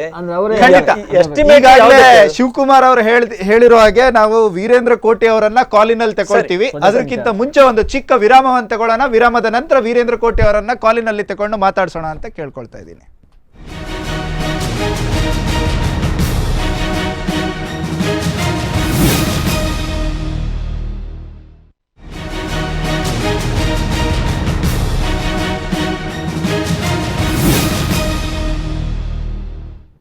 ಎಸ್ ವೀಕ್ಷಕರೇ, ಸ್ಪಂದನ ಪ್ರೈಮ್ ಟೈಮಲ್ಲಿ ಈಗಾಗಲೇ ಅಂಬಲ್ಪಾಡಿ ಬೈಪಾಸ್ ಬಗ್ಗೆ ಮಾತಾಡ್ತಾ ಇದ್ವಿ. ಈ ಬಗ್ಗೆ ಮಾತಾಡುವಾಗ ನಮ್ಮೊಂದಿಗೆ ಲೈನಲ್ಲಿ ಇದ್ದಾರೆ ವೀರೇಂದ್ರ ಕೋಟಿ ಅವರು. ಇವರು ಪ್ರಾಜೆಕ್ಟ್ ಇನ್ಚಾರ್ಜ್ ಆಗಿದ್ದಾರೆ ರಾಷ್ಟ್ರೀಯ ಹೆದ್ದಾರಿ ಪ್ರಾಧಿಕಾರಕ್ಕೆ. ಅವ್ರ ಹತ್ರ ಮಾತಾಡೋಣ. ನಮಸ್ಕಾರ ಸರ್. ಹಲೋ, ನಮಸ್ಕಾರ ಸರ್. ಸ್ಪಂದನ ವಾಹಿನಿಯೊಟ್ಟಿಗೆ ಮಾತಾಡ್ತಾ ಇದ್ದೀರಿ. ಈಗಾಗಲೇ ನಾವು ಸ್ಪಂದನ ವಾಹಿನಿಯಲ್ಲಿ ಪ್ರೈಮ್ ಟೈಮ್ ಕಾರ್ಯಕ್ರಮದಲ್ಲಿ ಈಗಾಗಲೇ ಅಂಬಲ್ಪಾಡಿ ಬೈಪಾಸ್ ಬಗ್ಗೆ ಮಾತಾಡ್ತಾ ಇದ್ವಿ ಸರ್. ಈಗ ಅಂಬಲ್ಪಾಡಿ ಬೈಪಾಸ್ ಬಗ್ಗೆ ಈಗ ಏನಂತೇಳಿ ನಿರ್ಣಯ ಆಗಿದೆ ಸರ್? ಅಂಬಲ್ಪಾಡಿ ಬೈಪಾಸ್ ಅಲ್ಲಿ ಫುಟ್ ಓವರ್ ಬ್ರಿಡ್ಜ್ ಅಂತ ಹೇಳಿ ಒಂದು ಇದು ಮಾಡಿದ್ದಾರೆ, ರೆಕಮೆಂಡ್ ಮಾಡಿ ನಮ್ಮ ಡೆಲ್ಲಿ ಆಫೀಸ್ ರೆಕಮೆಂಡ್ ಮಾಡಿ ಕಳಿಸಿದ್ದಾರೆ. ಫುಟ್ ಓವರ್ ಬ್ರಿಡ್ಜ್ ಅಂತ ಹೇಳಿದ್ರೆ ಇದ್ರ ಮೇಲೆ ಜನರು ನಡ್ಕೊಂಡು ಆಚೆ ಹೋಗ್ಲಿಕ್ಕೆ ಎಸ್ಕಲೇಟರ್ ಕೊಟ್ಟು ಆಚೆ ಹೋಗುವಂತ ಒಂದು ಪ್ರೊವಿಷನ್ ಅನ್ನ ಮಾಡ್ತಾ ಇದ್ದೀರಿ. ಆಮೇಲೆ ಜನರಿಗೆ ಹೋಗೋಕೆ ಅನುಕೂಲ ಇರುತ್ತೆ, ಎಸ್ಕಲೇಟರ್ ಅರೇಂಜ್ಮೆಂಟ್ ಇದೆ ಸರ್. ಗಾಡಿಗಳು ಯಾವ ರೀತಿ ಹೋಗ್ಬೇಕು? ಗಾಡಿಗಳು ಕೆಳಗಡೆಯಿಂದ ಹೋಗ್ತಾವೆ, ಮೇಲೆ ಹೋಗಕ್ ಬರಕ್ ನಮ್ಗೆ ಹೋಗಕ್ ಬರಕ್ ಬೇರೆ ಅರೇಂಜ್ಮೆಂಟ್ಸ್ ಇರುತ್ತೆ. ಏನ್ ಅರೇಂಜ್ಮೆಂಟ್ ಇರುತ್ತೆ ಸರ್? ಇಲ್ಲಿ ಎಸ್ಕಲೇಟರ್ ಅರೇಂಜ್ ಮಾಡಿದ್ದಾರೆ. Escalator is meant for only people sir. Yes. Peoples vehicle movement ಗೆ ಸೇಮ್ ಫ್ಲೈಓವರ್ ತರ ಇರುತ್ತೆ, ಅಂಡರ್ ಪಾಸ್ ಇರುತ್ತಲ್ಲ. ಫ್ಲೈಓವರ್ ತರ ಅಂಡರ್ ಪಾಸ್ ಹೇಗಿರುತ್ತೆ ಸರ್? ಫೂಟ್ ಓವರ್ ಬ್ರಿಡ್ಜ್ ಅಂತ ಹೇಳಿದ್ರೆ 2.5 ಕೋಟಿ ವೆಚ್ಚದಲ್ಲಿ ತಾವು ಫೂಟ್ ಓವರ್ ಬ್ರಿಡ್ಜ್ ಮಾತಾಡ್ತಾ ಇದೀರಿ. ಇದರಲ್ಲಿ ಅಷ್ಟು ವೇರಿಯೇಷನ್ ಆಗುತ್ತೆ ಸರ್. ಅದಾದ್ಮೇಲೆ ಕೂಡ ಹಾ ಅದು ಅಪ್ರಾಕ್ಸಿಮೇಟ್ ಹಾಕಿರ್ತಾರೆ. ಹಾ ಆದ್ರೆ ಡಿಸೈನ್ ಅಪ್ರೂವ್ ಆಗಿ ಬಂದ್ಮೇಲೆ ಫೈನಾನ್ಷಿಯಲ್ ಇಂಪ್ಲಿಕೇಶನ್ ಎಲ್ಲ ಇರುತ್ತಲ್ಲ. ಸರ್, ನಿಮ್ಮ ಒಂದು ಲೆಟರ್ ಟು ಶ್ರೀ ಆಲೋಕ್ ದೀಪನ್ಕರ್ ನಮ್ ಕೈಯಲ್ಲಿದೆ. ಇದರಲ್ಲಿ ನೀವು ಇಡೀ ಸ್ಪೆಸಿಫಿಕೇಶನ್ ಅನ್ನ ಕ್ಲಿಯರ್ ಮಾಡಿದಿರಿ. ಈ ಸ್ಪೆಸಿಫಿಕೇಶನ್ ಪ್ರಕಾರ this is for the transit of public alone. ಹೌದೌದು ಸರ್, ಹೌದು. There is no provision for vehicles to pass over. ಮತ್ತೆ ಇಲ್ಲ ವೆಹಿಕಲ್ ಅದಕ್ಕಂತ vehicle has to pass over only through national highway. ಅಲ್ಲಲ್ಲ, ಮೊದ್ಲು ಬರೀ ಅಂಡರ್ ಪಾಸ್ ಅಷ್ಟೇ ಇತ್ತು. ಹಾ ಅದಕ್ಕಂತೆ ವೆಹಿಕಲ್ ಗೆ ಮತ್ತೆ ಪಬ್ಲಿಕ್ ಆದ್ನಂತೆ ಫುಟ್ ಓವರ್ ಬ್ರಿಡ್ಜ್ ಮಾಡಿದ್ದಾರೆ. ಆಕ್ಚುಲಿ ಅದು ದೊಡ್ಡದೇ ಇರುತ್ತೆ ಸೈಜ್ ಅಲ್ಲಿ. ಸೊ ಫೂಟ್ ಓವರ್ ಬ್ರಿಡ್ಜ್ ಅಲ್ಲಿ ವೆಹಿಕಲ್ ಹೋಗ್ಲಿಕ್ಕೆ ಆಗತ್ತೆ ಹೇಳೋದು ನೀವು. ವೆಹಿಕಲ್ ಆಗುತ್ತೆ ಸರ್. ಓಕೆ, ನಾವು ಅದರ ಪ್ಲಾನ್ ಅನ್ನ ತೆಗಿತೀವಿ ಸರ್. ಮತ್ತೊಮ್ಮೆ ನಿಮ್ಮೊಂದಿಗೆ ಮಾತಾಡ್ತೀವಿ. ಧನ್ಯವಾದಗಳು Okay, sir. Sir. Thank you, thank you. ಇಲ್ಲ, ಅದರಲ್ಲಿ ಒಂದು ಕನ್ಫ್ಯೂಷನ್ ಇದೆ, ತಾವು ಕ್ಲಾರಿಫಿಕೇಶನ್ ಮಾಡ್ಲಿಕ್ಕೆ. ಆಕ್ಚುಲಿ ಅವರು ಫೂಟ್ ಓವರ್ ಬ್ರಿಡ್ಜ್ ಅಂತ ಹೇಳಿದ್ದಾರೆ. ವೆಹಿಕಲ್ ಹೋಗ್ಲಿಕ್ಕೆ ಸರ್ವಿಸ್ ರೋಡ್ ಅಂತ ಇದೆ. ಏನು ಅಂಬಲ್ಪಾಡಿ ಭಾಗದಿಂದ ಬಂದವರು ಅಥವಾ ಬ್ರಹ್ಮಗಿರಿ ಭಾಗದಿಂದ ಬಂದವರು ರಾಷ್ಟ್ರೀಯ ಹೆದ್ದಾರಿಯಿಂದ ಹೋಗ್ಬಹುದು ಅಂತ ಅಷ್ಟೇ. ಮತ್ತೆ ಸರ್ವಿಸ್ ರೋಡ್ ಅಲ್ಲಿ ಹೋಗಿ ಕರಾವಳಿಗೆ ಹೋಗಿ ಟರ್ನ್ ಆಗಿ ಬರ್ಬೇಕು ಅಷ್ಟೇ. ಸರ್ವಿಸ್ ರೋಡಿಗೆ ಇಲ್ಲಿ ಹೋಗುದಾದ್ರೆ ಅವರ ಅಪ್ಗ್ರೇಡ್ ಅಂತ ಈ ಎಕ್ಸಿಕ್ಯೂಟಿವ್ ಇಂಜಿನಿಯರ್ KM ಹೆಗ್ಡೆ ಅವರು ಲಾಸ್ಟ್ ಟೈಮ್ ರಸ್ತೆ ಸುರಕ್ಷತಾ ಸಮಿತಿ ಸಭೆಯಲ್ಲಿ ಹೇಳಿದ್ದಾರೆ. ಅದರಲ್ಲಿ ಸುರಕ್ಷತೆ ಉಂಟಾ ಅಂತ ನಾನು ಕೇಳ್ತಾ ಇದ್ದೇನೆ. ಅಪ್ಗ್ರೇಡ್ ಅಲ್ಲಿ ಸುರಕ್ಷತೆ ಇಲ್ಲ. ಯಾಕೆಂದ್ರೆ ನಾವು ಫ್ಲೈಓವರು ಮಾಡಲಿಲ್ಲ, ಅಂಡರ್ ಪಾಸು ಮಾಡಲಿಲ್ಲ, ಜನರಿಗೆ ದಾರಿ ಬಿಟ್ಟಿದ್ದೇವೆ. ನಾಳೆ ಕೋರ್ಟಿಗೆ ಹೋದ್ರೆ ಅಥವಾ ಯಾವ ರೀತಿ ಜನರು ಟೀಕೆ ಮಾಡಿದ್ರೆ ಅದಕ್ಕೆ ಒಂದು ದಾರಿ ಬಿಟ್ಟಿದ್ದೇವೆ ಅಂತ ಹೇಳಲಿಕ್ಕೆ ಮಾಡುದು. ಹಾಗಾದ್ರೆ ಒಂದು ಪ್ರಶ್ನೆ, ಈಗಾಗಲೇ ನಾವು ಫೂಟ್ ಓವರ್ ಬ್ರಿಡ್ಜಸ್ ಗಳನ್ನ ಹಲವಾರು ಜಾಗದಲ್ಲಿ ನೋಡಿದೀವಿ. ಸರಿ, ಹಲವಾರು ಬೇರೆ ಬೇರೆ ಪ್ರದೇಶಗಳಲ್ಲಿ ಬೆಂಗಳೂರು ಅಲ್ಲಿ ಇಲ್ಲಿ ತುಂಬಾ ಎಷ್ಟು ಜನ ಯೂಸ್ ಮಾಡ್ತಾರೆ ಸರ್ ಈ ಫೂಟ್ ಓವರ್? ಸರಿ, ಇಲ್ಲಪ್ಪ, ಖಂಡಿತ ಇಲ್ಲ. ಈಗ ಇಲ್ಲಿ ನಗರಸಭೆ ಹತ್ರ ಒಂದುಂಟು ಮಾಡಿದ್ರೆ ಏನು ಪ್ರಯೋಜನ ಉಂಟಾ? ರಾತ್ರಿ ಕುಡಿದು ಮಲ್ಕೊಳ್ಳಿಕ್ಕೆ ಫೂಟ್ ಓವರ್ ಬ್ರಿಡ್ಜ್ ಯೂಸ್ ಆಗ್ತಾ ಇದೆ ಇವತ್ತಿನ. ಖಂಡಿತ ಖಂಡಿತ ಖಂಡಿತ ಖಂಡಿತ. ಹೈವೇಲಿ ಯಾವ ತರ ಆಗ್ತದೆ ಅಂತ ನಾವು ಕಾದು ನೋಡ್ಬೇಕು. ಅವ್ರು ಹೇಳಿದ ಅಲ್ಲ, ಅದನ್ನ ಕಾದ್ ನೋಡೋಷ್ಟು ಸಮಯ ನಿಮ್ಮ ಹತ್ರ ಇದೆಯಾ ಸರ್? ಅಲ್ಲಲ್ಲ, ಈಗ ಹೇಳ್ತಾರೆ ಅವ್ರು ಏನು ಹೇಳ್ತಾರೆ, ಇದು ಕೊನೆಯ ಗಳಿಗೆಯಲ್ಲಿ ಉಂಟು ಅಂತ ಹೇಳಿ. ಇವತ್ತು ಶೋಭಾ ಕರಂದ್ಲಾಜೆ ಅವರು ಆಯ್ಕೆ ಆಗಿ 2 ವರ್ಷ 2 ತಿಂಗಳಾಯ್ತು. ಜೂನ್ 6ಕ್ಕೆ ಲೆಟರ್ ಬರೀತಾರೆ ಇವರು. ಅಲ್ಲ, 2 ವರ್ಷ 2 ತಿಂಗಳು ಅಂತ ಜೂನ್ 6ಕ್ಕೆ ಲೆಟರ್ ಬರೀತಾರೆ. ಈಗ ಅದು ಅವರು ಅಧಿಕಾರಿ ಹೇಳ್ತಾರೆ ಕೊನೆ ಹಂತಲ್ಲಿದೆ ಅಂತ ಹೇಳಿ. ಇದು ಅರ್ಥ ಏನಿದೆ? ಬಹುಶಃ ಶೋಭಾ ಕರಂದ್ಲಾಜೆ ಅವರು ನಮ್ಮ ಅಹವಾಲು ತಗೊಳ್ಳಿಕ್ಕೆ ಬರ್ಲಿಲ್ಲ ಇದೇ ಕಾರಣಕ್ಕೋಸ್ಕರ. ಅಂದ್ರೆ ಇದು ಆಗಲ್ಲ ಅಂತ ಬಿಟ್ಬಿಟ್ರ? ಆಗಲ್ಲ ಅಂತಲ್ಲ, ಅವರಿಗೆ ಈ ಹಿಂದೆ ಏನು ಯೋಜನೆ ಆಗಿದೆ ಅದನ್ನೇ ಮುಂದುವರಿಸಿಕೊಂಡು ಹೋಗುದು. ಇಲ್ಲಿಯ ಜನರ ಅಹವಾಲು ಅವರಿಗೆ ತಗೊಳ್ಳಿಕ್ಕೆ ಇಂಟ್ರೆಸ್ಟ್ ಇಲ್ಲ ಅಂತ ನನ್ನ ಲೆಕ್ಕ. ಆಸಕ್ತಿ ಇದ್ರೆ ಖಂಡಿತವಾಗಿ ಶಿವಕುಮಾರ್ ಸರ್ ನೋಡಿ, 2ನೇ ತಾರೀಕು ಮಾರ್ಚ್ 2ನೇ ತಾರೀಕಿಗೆ ನಮ್ಮ ಏನು ಹೋರಾಟ ಸಮಿತಿಯ ಲೆಟರ್ ಇದೆ, ಅದು ನಮ್ಮ ಮಾನ್ಯ ನಿತಿನ್ ಗಡ್ಕರಿ ಅವರಿಗೆ ಹೋಗಿದೆ. ಮಾರ್ಚ್ 2, 2016 ಮಾರ್ಚ್ಗೆ. ಆ ಬಳಿಕ ಇನ್ನೊಂದು ಲೆಟ್ರು ಬಂದು 31/3ಕ್ಕೆ ಹೋಗಿದೆ. 31/3ರಲ್ಲಿ ಇದೇ ತರದ ಒಂದು ಪ್ರಪೋಸಲ್ ಅನ್ನು ಅವರು ಇದು ಮಾಡಿ 31/3/2016 ಅದು 2 ಲೆಟರ್ ಹೋಗಿದೆ ಆ ಡೇಟ್ ಅಲ್ಲಿ. ಅದರ ರೆಫರೆನ್ಸ್ ಸರ್. ನನ್ನ ಪ್ರಶ್ನೆ ನಿಮಗೆ, ಮಾರ್ಚಿನ ತಿಂಗಳಲ್ಲಿ ನೀವು ಮಾತಾಡ್ತಾ ಇದ್ದೀರಿ, ಈಗಾಗಲೇ ಈ ವಿಷಯದಲ್ಲಿ ನಿಮ್ದೆಲ್ಲ ಹೋರಾಟ ಪ್ರಾರಂಭ ಆಗಿ ನನ್ನ ಪ್ರಕಾರ 3.5 ವರ್ಷ ಆಯ್ತು. ಖಂಡಿತ 3.5 ವರ್ಷ ಆಯ್ತು. ಮೊದಲನೆಯ ಲೆಟರ್ ಇವರು ಆಸ್ಕರ್ ಫರ್ನಾಂಡಿಸ್ ಅವರಿಗೆ ಹಾಕಿರೋದು 2014ರಲ್ಲಿ. ಹಾಗಿದ್ರೆ ಇಷ್ಟು ದಿನ ಏನ್ ಮಾಡ್ತಾ ಇದ್ದೀರಿ?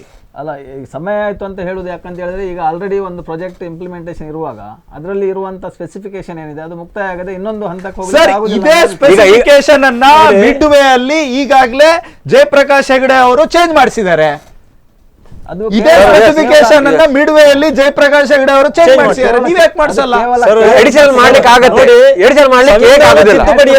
ಸಂವಿಧಾನ ತಿದ್ದುಪಡಿ ಆಗ್ತದೆ, ಬೇರೆ ಬೇರೆ ಪ್ರಾಜೆಕ್ಟ್ ಆಗ್ತದೆ, ಮತ್ತೆ ಅಡಿಷನಲ್ ಫಂಡ್ ಇಡ್ಲಿಕ್ಕೆ ಆಗ್ತದೆ, ಇಷ್ಟೆಲ್ಲ ಆಗ್ತದೆ. ಬಜೆಟ್ ಗೆ ಬೇಕಾದ ಲೈನ್ ಎಸ್ಟಿಮೇಟ್ ಎಲ್ಲ ಮಾಡಬಹುದು. ನಂದೊಂದು ಪ್ರಶ್ನೆ, ಈಗ ಈ ರೀತಿಯ ಕ್ಯಾಟಲ್ ಪಾಸ್ಗಳು ಕ್ಯಾನ್ಸಲ್ ಆಗಿರೋದು ರಾಷ್ಟ್ರೀಯ ಹೆದ್ದಾರಿಯಲ್ಲಿ 4 ಇದೆ. ಕರೆಕ್ಟ್, ಒಂದಲ್ಲ. ಸರಿ, ಇದೇ ರಾಷ್ಟ್ರೀಯ ಹೆದ್ದಾರಿಯಲ್ಲಿ ಅದರ ಡೇಟಾ ನಾನು ನಿಮ್ ಮುಂದೆ ಕೊಡ್ತೀನಿ. ಸರಿ, ಈಗ 4 ಕ್ಯಾಟಲ್ ಪಾಸ್ಗಳು ಕ್ಯಾನ್ಸಲ್ ಆಗುವಾಗ ಅದರ ಫಂಡ್ ಎಂತ ಆಗುತ್ತೆ? Correct correct. ಅದು ಓಟ್ ಮಾಡಿದಾಗ ಹಾಕ್ಬೋದಲ್ಲ. ಬಟ್ ನನ್ನ ಪ್ರಶ್ನೆ, ಈ 30 ಕಿಲೋಮೀಟರ್ನ ಒಂದು ಏನ್ ಟೋಲ್ ಬೂತ್ ಅನ್ನ ಅರೇಂಜ್ ಮಾಡ್ಬಿಟ್ಟು ನೀವು PPP ಮಾಡೆಲ್ ಅಲ್ಲಿ ಏನ್ ರಾಷ್ಟ್ರೀಯ ಹೆದ್ದಾರಿಯನ್ನ ಕಟ್ತೀರಾ, ಅದಕ್ಕೆ ಆಗೋ 1 ಟೈಮ್ ಪ್ಲಾನಿಂಗ್. ಸರಿ, ಆ 1 ಟೈಮ್ ಪ್ಲಾನಿಂಗ್ ಅಲ್ಲಿ ಬದಲಾವಣೆ ಇದ್ರೆ ಅದಕ್ಕೆ ಬೇಕಾಗಿರುವಂತ ಫಂಡ್ ಅನ್ನ ಅರೇಂಜ್ ಮಾಡುವಂತ ಜವಾಬ್ದಾರಿ ಯಾರ್ದು? ಅದು ಈಗ ಪ್ರಾಧಿಕಾರ ಅಂತ ಇದೆ, ಪ್ರಾಧಿಕಾರದಲ್ಲಿ ಯಾವುದೇ ಪ್ಲಾನ್, ಈಗ ಉಡುಪಿಯಲ್ಲಿ ನಗರಾಭಿವೃದ್ಧಿ ಪ್ರಾಧಿಕಾರ ಅಂತ ಇದೆ, ಅದೇ ಇದು ಹೈವೇಗೆ ಸಂಬಂಧಪಟ್ಟಂತ ಪ್ರಾಧಿಕಾರ. ಯಾವುದೇ ಪ್ರಾಧಿಕಾರದಲ್ಲಿ ಈಗ ಮಾಸ್ಟರ್ ಪ್ಲಾನ್ ಅಂತ ಮಾಡ್ತಾರೆ, ಇದು ಮಾಸ್ಟರ್ ಪ್ಲಾನ್, ಇದು ಅದು ಮಾಸ್ಟರ್ ಪ್ಲಾನ್. ಇದನ್ನು ಮಾಸ್ಟರ್ ಪ್ಲಾನ್ ಮಾಡುವಾಗಲೇ ಮಿಸ್ಟೇಕ್ ಮಾಡಿದ್ದಾರೆ ಬೇಕಂತ ಉದ್ದೇಶಪೂರ್ವಕ ಒಂದು.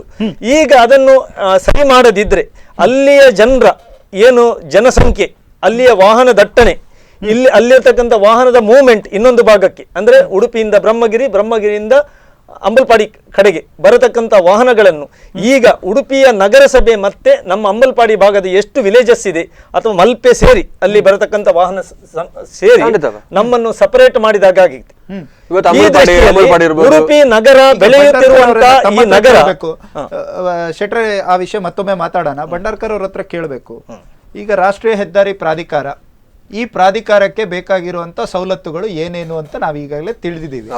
ಈ ಪ್ರಾಧಿಕಾರದಲ್ಲಿ ಇರುವಂತ ಒಂದು ಪ್ಲಾನಿಂಗ್ ಅಲ್ಲಿ ಬದಲಾವಣೆ ತರುವಂತದ್ದು ಖಂಡಿತ ಒಂದು ಗವರ್ಮೆಂಟಿನ ಕೈಯಲ್ಲಿ ಇದೆಯೋ ಇಲ್ವೋ? ಖಂಡಿತ ಇದೆ, ಯಾಕೆ ಇಲ್ಲ. ಇವತ್ತು 850 ಕೋಟಿ ರೂಪಾಯಿಯ ಏನು ಈ ಒಂದು ಕುಂದಾಪುರದಿಂದ ಯಜಮಾಡಿ ತನಕದ ಈ ರಸ್ತೆಯಲ್ಲಿ ಸಣ್ಣ ಸಣ್ಣ ಬದಲಾವಣೆಗಳು ಮಾಡ್ಲಿಕ್ಕೆ ಖಂಡಿತ ಆಗ್ತದೆ. ಸರ್ಕಾರಗಳು ಜನರಿಗೋಸ್ಕರ ಮಾಡೋದು ಖಂಡಿತ ಮಾಡಬೇಕಾಗ್ತದೆ ಇವತ್ತು. ಹೌದು ನೋಡಿ, ಇಲ್ಲಿ under the reference of miss Shobha Karandlaje and DV Sadananda Gowda ಅವರ ರೆಫರೆನ್ಸ್ ಅಲ್ಲಿ 5 ಕಡೆ ಚೇಂಜಸ್ ಅನ್ನ ತಂದಿದ್ದಾರೆ ನೋಡಿ. ಇಲ್ಲೂ ಕೂಡ ಯಾಕೆ ಮಾಡ್ಲಿಕ್ಕೆ ಆಗುದಿಲ್ಲ? ಹಾಗಾದ್ರೆ ಚೇಂಜಸ್ ಮಾಡ್ಲಿಕ್ಕೆ ಆಗ್ತದೆ, ಇವರಿಗೆ ಇಚ್ಛಾಶಕ್ತಿಯೇ ಬರುತ್ತೆ. ಇಚ್ಛಾಶಕ್ತಿ ಮಾತ್ರ ಸ್ಥಾಪಿತ ಹಿತಾಸಕ್ತಿಗಳ ಇದು ಇರ್ಬೋದು, ಇದ್ರ ಹಿಂದೆ ಸ್ಥಾಪಿತ ಹಿತಾಸಕ್ತಿಗಳು ಇರ್ಬೋದು. ಸರ್ಕಾರದ ಅವಧಿಯಲ್ಲಿ ಇದು ಇಂಪ್ಲಿಮೆಂಟೇಷನ್ ಆಗಿದೆ, ಪ್ಲಾನ್ ಇಂಪ್ಲಿಮೆಂಟೇಷನ್. ಮಾನ್ಯ ಹೆದ್ದಾರಿ ಸಚಿವರು ಆ ಸಂದರ್ಭದಲ್ಲಿರುವಾಗ 2 ಕಡೆ ಫ್ಲೈಓವರ್ ಇತ್ತು, ಅಂಬಲ್ಪಾಡಿ ಮತ್ತೆ ಕರಾವಳಿ ಬೈಪಾಸ್. ಅದೇನಾಯ್ತು, ಆ ಟೈಮಲ್ಲಿ ಟೆಂಡರ್ ಕರೆಯುವಾಗ ಅದು ಹೈ ಕಾಸ್ಟ್ ಆಯ್ತು ಅಂತೇಳಿ ಟೆಂಡರ್ದಾರ ಯಾರು ಬರದೇ ಇದ್ದ ಸಂದರ್ಭದಲ್ಲಿ ರಿವೈಸ್ ಟೆಂಡರ್ ಅನ್ನು ಮಾಡುವಾಗ ಅಂಬಲ್ಪಾಡಿಯನ್ನು ಎಕ್ಸ್ಕ್ಲೂಡ್ ಮಾಡಿದ್ದಾರೆ. ನಮ್ಮ ಮಾನ್ಯ ಹೆದ್ದಾರಿ ಸಚಿವರು, ನಾನು ಅವರಿಗೆ ಗೌರವ ಕೊಡ್ತೇನೆ, ಅವರು ನಮ್ಮ ವಸ್ತುಸ್ಥಿತಿ ಗೊತ್ತಿದೆ. ಆ ಸಂದರ್ಭದಲ್ಲಿ ಯಾಕೆ ಅದು ಬಿಟ್ಟು ಹೋಯ್ತು? ಅದು UPA ಅವಧಿಯಲ್ಲಿ ಆದದ್ದು. ಆ ಸಂದರ್ಭದಲ್ಲಿ ಅದನ್ನ ಯಾಕೆ ಅವಾಯ್ಡ್ ಮಾಡಿದ್ರು? ಆ ಸಂದರ್ಭದಲ್ಲಿ 2 ಇದ್ದಿದ್ರೆ ಈ ಸಂದರ್ಭದಲ್ಲಿ ಆಗಿರ್ಬೋದು ಅಲ್ಲ, UPAದಲ್ಲಿ ಆ ರೀತಿ ಆಗಿರ್ಬೋದು. ಇವತ್ತು 2 ವರ್ಷ 2 ತಿಂಗಳಾಯ್ತಲ್ಲ, ಈಗ ಏನು ಮಾಡ್ಲಿಕ್ಕೆ ಚೇಂಜ್ ಮಾಡ್ಲಿಕ್ಕೆ ತಪ್ಪು ಯಾರು ಮಾಡಿರ್ಬೋದು. ಈಗ ಕೊನೆಗಳಿಗೆ ಅಂತ ಈಗ 2 ವರ್ಷದ ನಂತರ ಈಗ ಕೊನೆಯ ಗಳಿಗೆಯಲ್ಲಿ ಅಂತ ಹೇಳಿದ್ರೆ ಎಷ್ಟು ಸರಿ? ಶಿವಕುಮಾರ್ ಒಂದು ಹಂತದಲ್ಲಿ ಹೇಳಿದ್ ಸರಿ, ಆಮೇಲೆ ಜನಾದೇಶ ಪಡೆತಕ್ಕಂತ ಹೊಸ ಸರ್ಕಾರ ಅದನ್ನು ಮಾಡಲೇಬೇಕು. ಯಾಕೆಂದ್ರೆ ಅವರು ಮಾಡಿದಲ್ಲಿ ಇವರು ಮುಂದುವರಿಸಿಕೊಂಡು ಈ ಒಂದು ಪ್ರಶ್ನೆ 850 ಕೋಟಿಯ ಪ್ರಾಜೆಕ್ಟ್ ಸರಿ. ಉಡುಪಿ ಅಂತ ಒಂದು ಜಿಲ್ಲೆ, ಉಡುಪಿ ಜಿಲ್ಲೆಯಲ್ಲಿ ಬೇಕಾಗಿರುವಂತ 2 ಫ್ಲೈಓವರ್ಗಳು, ಒಂದು ನಿಮ್ಮ ಅಂಬಲ್ಪಾಡಿ, 2ನೇ ನಿಮ್ಮ ಮಲ್ಪೆ ಕರಾವಳಿ ಆದಿ ಉಡುಪಿ ಬೈಪಾಸ್. ಕರಾವಳಿಗೆ ಆಗುದು 9 ಕೋಟಿ. ಕಾಸ್ಟಿಂಗ್ ನಿಮಗೆ ಅಷ್ಟು ಜಾಸ್ತಿ ಆಯ್ತಾ ಸರ್? ಒಂದು ನಿಮಿಷ. ಕರಾವಳಿಗೆ ಮಾಹಿತಿ ಹಕ್ಕಲ್ಲಿ ನಾನು ತೆಗೆದ ಪ್ರಕಾರ 9 ಕೋಟಿ ಆಗುದು. 9 ಕೋಟಿ ಆಗುತ್ತೆ. ಇದಕ್ಕೆ 2.5 ಕೋಟಿ ಖರ್ಚು ಮಾಡೋಕ್ಕಿಂತ 4 ಕೋಟಿ ಜಾಸ್ತಿ ಫಂಡ್ ಹಾಕ್ಲಿಕ್ಕೆ ಮಾಹಿತಿ ಹಕ್ಕಲ್ಲಿ ತೆಗೆದ ಪ್ರಕಾರ ಶಿವಕುಮಾರ್ ಅವರೇ ಹೇಳಿದ್ರು ಇಚ್ಛಾಶಕ್ತಿ ಇದ್ರೆ ಆಗ್ತಿತ್ತು. ಈಗ ನನ್ನ ಪ್ರಶ್ನೆ ಇಚ್ಛಾಶಕ್ತಿ ಯಾಕೆ ಕೊರತೆ ಆಗ್ತಾ ಇದೆ? ಕರೆಕ್ಟ್. ಯಾಕಂದ್ರೆ ಅದು ಬೇಕಾದಂತ ವಿಚಾರ. ನೀವು ಈಗಾಗಲೇ ಹೇಳಿದ್ರಿ ಸ್ಥಾಪಿತ ಹಿತಾಸಕ್ತಿ, ರಾಜಕೀಯ ಏನ್ ವಿಚಾರ ಇದೆ ಇದ್ರೆ? ಅಲ್ಲ, ಹತ್ತಿರದ ಬಿಲ್ಡಿಂಗ್ ನವರು ಇರ್ಬೋದು, ಬೇರೆ ಬೇರೆ ರೀತಿಯ ಅಲ್ಲಿಯ ಭೂಮಿಯ ಒಡೆಯರ್ ಇರ್ಬೋದು, ಅವ್ರಿಗೆ ಏನ್ ಸರ್ ಇದರಲ್ಲಿ ಪ್ರಾಬ್ಲಮ್? ಒತ್ತಾಯ ಇರ್ಬೋದು ಅದಕ್ಕೆ. ನೋಡಿ, ಉಡುಪಿಯ ನಗರಾಭಿವೃದ್ಧಿ ಪ್ರಾಧಿಕಾರ, ಉಡುಪಿ ಜಿಲ್ಲಾ ಇಂಜಿನಿಯರ್ಸ್ ಅಸೋಸಿಯೇಷನ್ ಅಧ್ಯಕ್ಷ ನಾಗೇಶ್ ಹೆಗಡೆ ಅವರು ಆ ಟೈಮಲ್ಲಿ ಬಲೈಪಾದೆಯಿಂದ ಕರಾವಳಿ ಜಂಕ್ಷನ್ ವರೆಗೆ ಫ್ಲೈಓವರ್ ಮಾಡಲಿಕ್ಕೆ ಬೇಕಾದಂತ ಪ್ಲಾನ್ ಮಾಡಿ ಕೊಟ್ಟಿದ್ದಾರಂತೆ ಆ ಟೈಮಲ್ಲಿ. ಇದು ಸ್ವತಃ ಬೇಕಾದ್ರೆ ನೀವು ಅವ್ರ ನಾಗೇಶ್ ಹೆಗಡೆಯನ್ನು ಸಂಪರ್ಕ ಮಾಡಿ ಕೇಳಬಹುದು, ಹೇಳಿದ್ದಾರೆ. ಆ ಸಂದರ್ಭದಲ್ಲಿ ಈಗ ಏನು ಜಯಪ್ರಕಾಶ್ ಹೆಗಡೆ ಲೆಟರ್ ಮಾಡುವಂತ ಮುಂಚೆಯೇ ಕೊಟ್ಟಿದ್ದಾರೆ ಅವರು. ಆ ಸಂದರ್ಭದಲ್ಲಿ ಇಲ್ಲಿ ಇವರು ಹೇಳಿದಾಗೆ ಸ್ಥಾಪಿತ ಹಿತಾಸಕ್ತಿ ಇರಲಿ ಅಥವಾ ಪ್ರಭಾವಿ ವ್ಯಕ್ತಿಗಳ ಒಂದು ಪ್ರಭಾವ ಇರುವುದರಿಂದಲೇ ಈ ರೀತಿ ಬದಲಾವಣೆ ಆಗಿದೆ. ಇಲ್ಲದಿದ್ದರೆ 2 ಸರ್ಕಾರಗಳು ಕೂಡ ಇದಕ್ಕೆ ಇಂಟ್ರೆಸ್ಟ್ ಕೊಡದಿರುವುದರಿಂದ ಪ್ರಭಾವಿಗಳ ಇದಿದೆ ಅಂತ ನನ್ನ ಅನಿಸಿಕೆ. ಏನ್ ಹೇಳ್ತೀರಿ ಈ ಬಗ್ಗೆ? ಈ ಬಗ್ಗೆ ನಾವೇನು ಅದು ಯಾವುದೇ ರೀತಿಯ ಪುರಾವೆ ಇಲ್ಲದೆ ನಾವು ಅದನ್ನು ಒಪ್ಪಿಕೊಳ್ಳಿಕ್ಕೆ ಸಾಧ್ಯತೆ ಇಲ್ಲ. ಬಟ್ ಆದ್ರೂ 2 ಕಡೆಯಿಂದ ತಪ್ಪಾಗಿದೆ. ಈಗ ನಾವು ಜಯಪ್ರಕಾಶ್ ಹೆಗಡೆ ಅವರಿಗೆ ಕಾಲಿನಲ್ಲಿ ತಗೊಳ್ಬೇಕು, ಅದಕ್ಕಿಂತ ಮುಂಚೆ ಒಂದು ಚಿಕ್ಕ ವಿರಾಮವನ್ನು ತಗೊಳ್ಳೋಣ. ಅದರ ನಂತರ ಜಯಪ್ರಕಾಶ್ ಹೆಗಡೆ ಅವರನ್ನ ಕಾಲಿನಲ್ಲಿ ತಗೊಂಡು ಈ ಬಗ್ಗೆ ಮಾತಾಡೋಣ. ಸರಿ ಸರ್, ಮತ್ತೆ ಅವರು ಇಂಜಿನಿಯರ್ ಹತ್ರ ಅದು ಮತ್ತೆ ಮಾತಾಡಬೇಕು.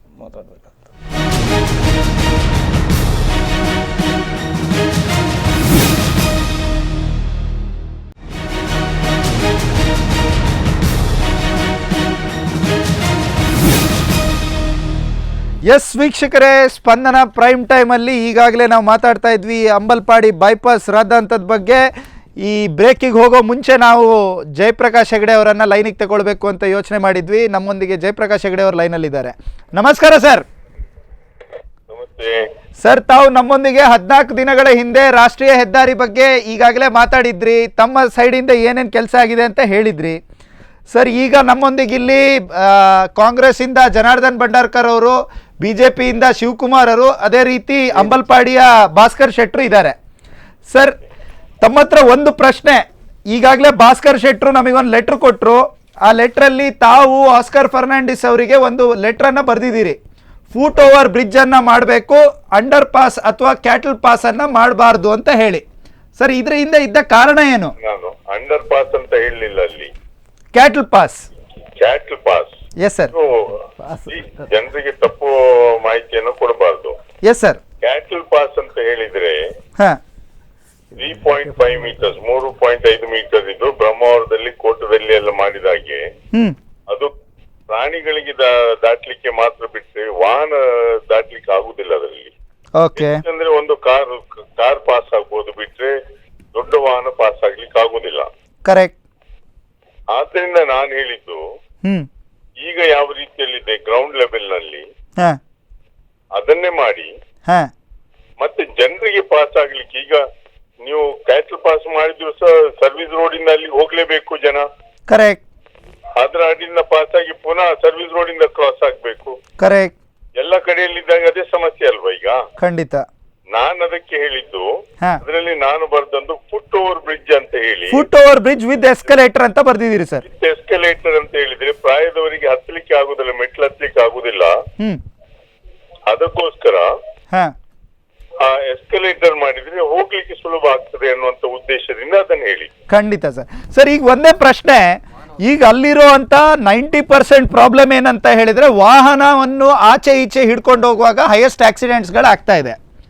ಎರಡನೇದು 90% ಎಕ್ಸಾಂಪಲ್ ನೀವು ನೋಡಿರೋ ಹಾಗೆ ಈಗಾಗಲೇ ಮುನ್ಸಿಪಾಲಿಟಿ ಎದುರು ಒಂದು ಫೂಟ್ ಓವರ್ ಬ್ರಿಡ್ಜ್ ಹಾಕಿದ್ದಾರೆ. ಈ ಫೂಟ್ ಓವರ್ ಬ್ರಿಡ್ಜ್ಗಳನ್ನ ಉಪಯೋಗಿಸೋ ಅಂಥದ್ದು ರಾತ್ರಿ ಕುಡಿದು ಮಲ್ಕೊಳ್ಳೋ ಅಂತ ಜನರು ಮಾತ್ರ ಬಿಟ್ರೆ ಆಚೆಯಿಂದ ಈಚೆ ಹೋಗೋರು ಉಪಯೋಗಿಸ್ತಾ ಇರೋದು ಕಮ್ಮಿ ಆಗಿದೆ.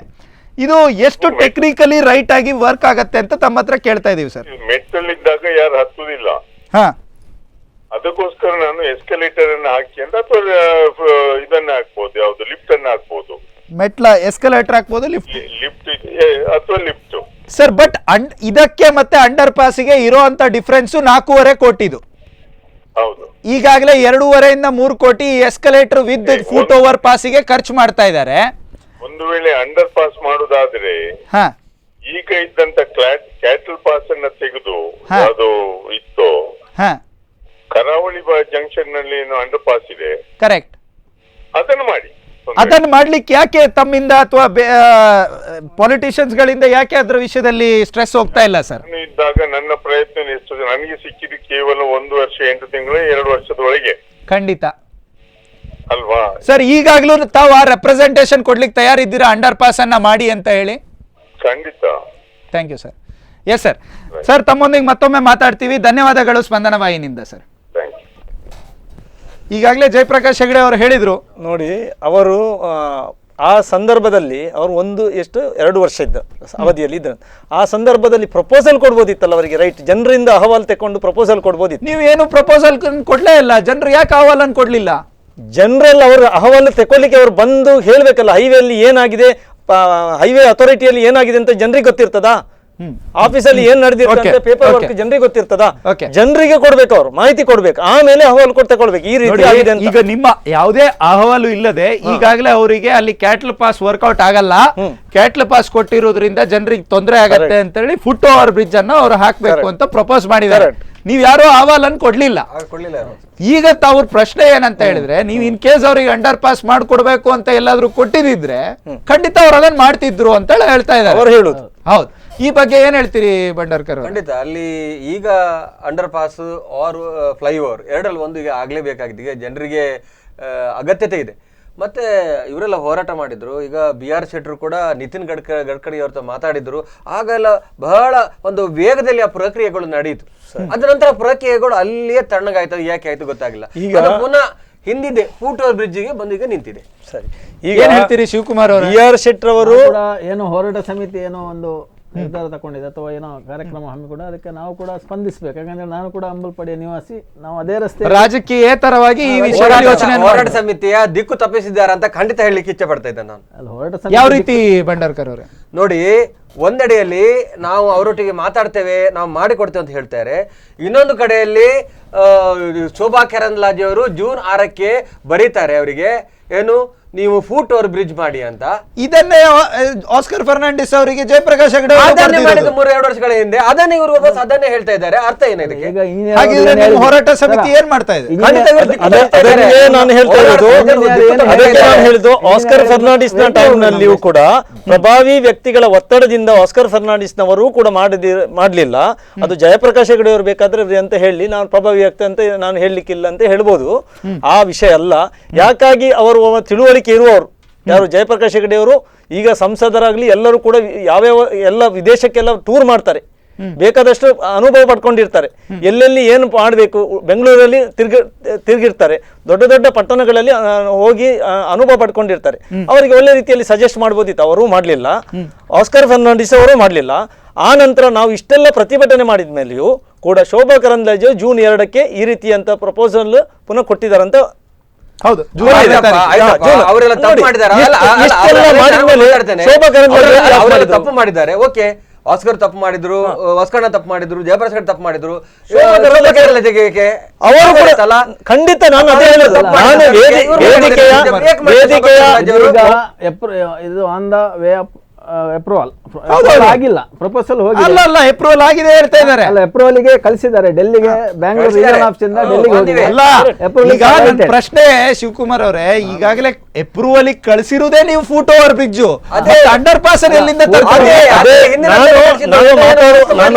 ಇನ್ಕಂಪ್ಲೀಟ್ ಆಯ್ತು ನಾನು ಮಾತಾಡೋದು. ಆಕ್ಚುಲಿ ಕಳಿಸಿದ್ದು ಇಬ್ರು ಫೂಟ್ ಓವರ್ ಬ್ರಿಡ್ಜ್ಗೆ ತಾನೆ. ಹೌದು, ಆದ್ರಿಂದ ಫ್ಲೈ ಓವರ್ ಅಥವಾ ಅಂಡರ್ ಪಾಸ್ ವಿಷಯ ಪ್ರಸ್ತಾಪ ಮಾಡಿದ್ದಾರೆ.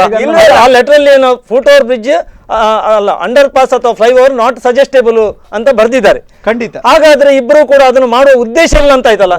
ಆದ್ರಿಂದ ವೇದಿಕೆಯ ಅಧ್ಯಕ್ಷನಲ್ಲಿ ನಾನು ಹೇಳ್ತಿದ್ದೇನೆ, ಎಲ್ಲ ಬಳಕೆದಾರರಿಗೆ ಇವತ್ತು ಅಲ್ಲಿ ರಸ್ತೆ ಸುರಕ್ಷತೆ ಇಲ್ಲ, ತಕ್ಷಣವಾಗಿ ಅದನ್ನು ರಿವೈಸ್ ಮಾಡಬೇಕು. ಯಾವುದೇ ಮಾಸ್ಟರ್ ಪ್ಲಾನ್ ಸಂವಿಧಾನಕ್ಕೆ ತಿದ್ದುಪಡಿ ಆಗ್ತದೆ ಸರ್, ಎಂತೆಂಥ ಪ್ರಾಜೆಕ್ಟ್ಗಳೆಲ್ಲ ಚೇಂಜ್ ಆಗ್ತದೆ. ಈಗ ಎತ್ತಿನ ಹೊಳೆ ಎಲ್ಲ ಅದು ಬೇಕಾದಷ್ಟು ರೀತಿಯಲ್ಲಿ ಒಂದು ಅಲ್ಲಿ ಬರೇ ಕೋಟಿ ಖರ್ಚು ಮಾಡ್ತಾ ಇದ್ದಾರೆ.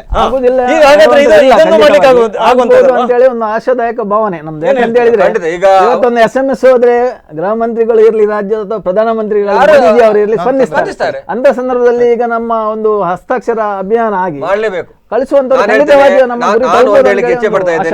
ಇವತ್ತು ಅಂಬಲ್ಪಾಡಿ ಇರ್ಬೋದು, ಕಿದಿಯೂರು, ಕುತ್ಪಾಡಿ, ಕಡೆಕಾರ ಈ ಭಾಗದ ಅಲ್ಲಿಯ ಕಲ್ಮಾಡಿಯವರು ಇರ್ಬೋದು, ಆ ಭಾಗದ ಎಲ್ಲ ಜನರಿಗೆ ಬರ್ಲಿಕ್ಕೆ ಇದೇ ರಸ್ತೆ ಇರುವಾಗ ಅಲ್ಲಿಯ ಜನರನ್ನ ಗ್ರಾಮಸ್ಥರನ್ನೆಲ್ಲ ಓಟ್ ಮಾಡಿ ಈಗಾಗಲೇ ಶೋಭಾ ಕರಂದ್ಲಾಜೆ ಅವರಿಗೆ ಕಾಲಿನ್ ತಗೊಳ್ಳಿಕ್ಕೆ ಪ್ರಯತ್ನ ಪಟ್ವಿ, ಪ್ರತಿಕ್ರಿಯೆ ಕೇಳಿದಕ್ಕೆ ಫೋನ್ ಕಟ್ ಮಾಡಿದ್ದಾರೆ. ಮುಂದೆ ಮಾತಾಡೋಣ. ಖಂಡಿತ ಅಲ್ಲಿ ಜನರಿಗೆ ಬರ್ಲಿಕ್ಕೆ, ಅಲ್ಲಿಗೆ ಹೋಗ್ಲಿಕ್ಕೆ, ಅದು ಉಡುಪಿಗೆ ಇರ್ಬೋದು, ಬೇರೆ ಕಡೆಗೆ ಇರ್ಬೋದು, ಇದು ಪ್ರಧಾನವಾದ ರಸ್ತೆ. ಹೀಗಿರುವಾಗ ಅಲ್ಲೇ ಜನರನ್ನೆಲ್ಲ ಓಟು ಮಾಡಿ ಬಳಕೆದಾರ ಏನು ವೇದಿಕೆಯವರಿದ್ದಾರೆ ಇವರು ಈ ಹೋರಾಟವನ್ನ ತೀವ್ರಗೊಳಿಸಬೇಕು.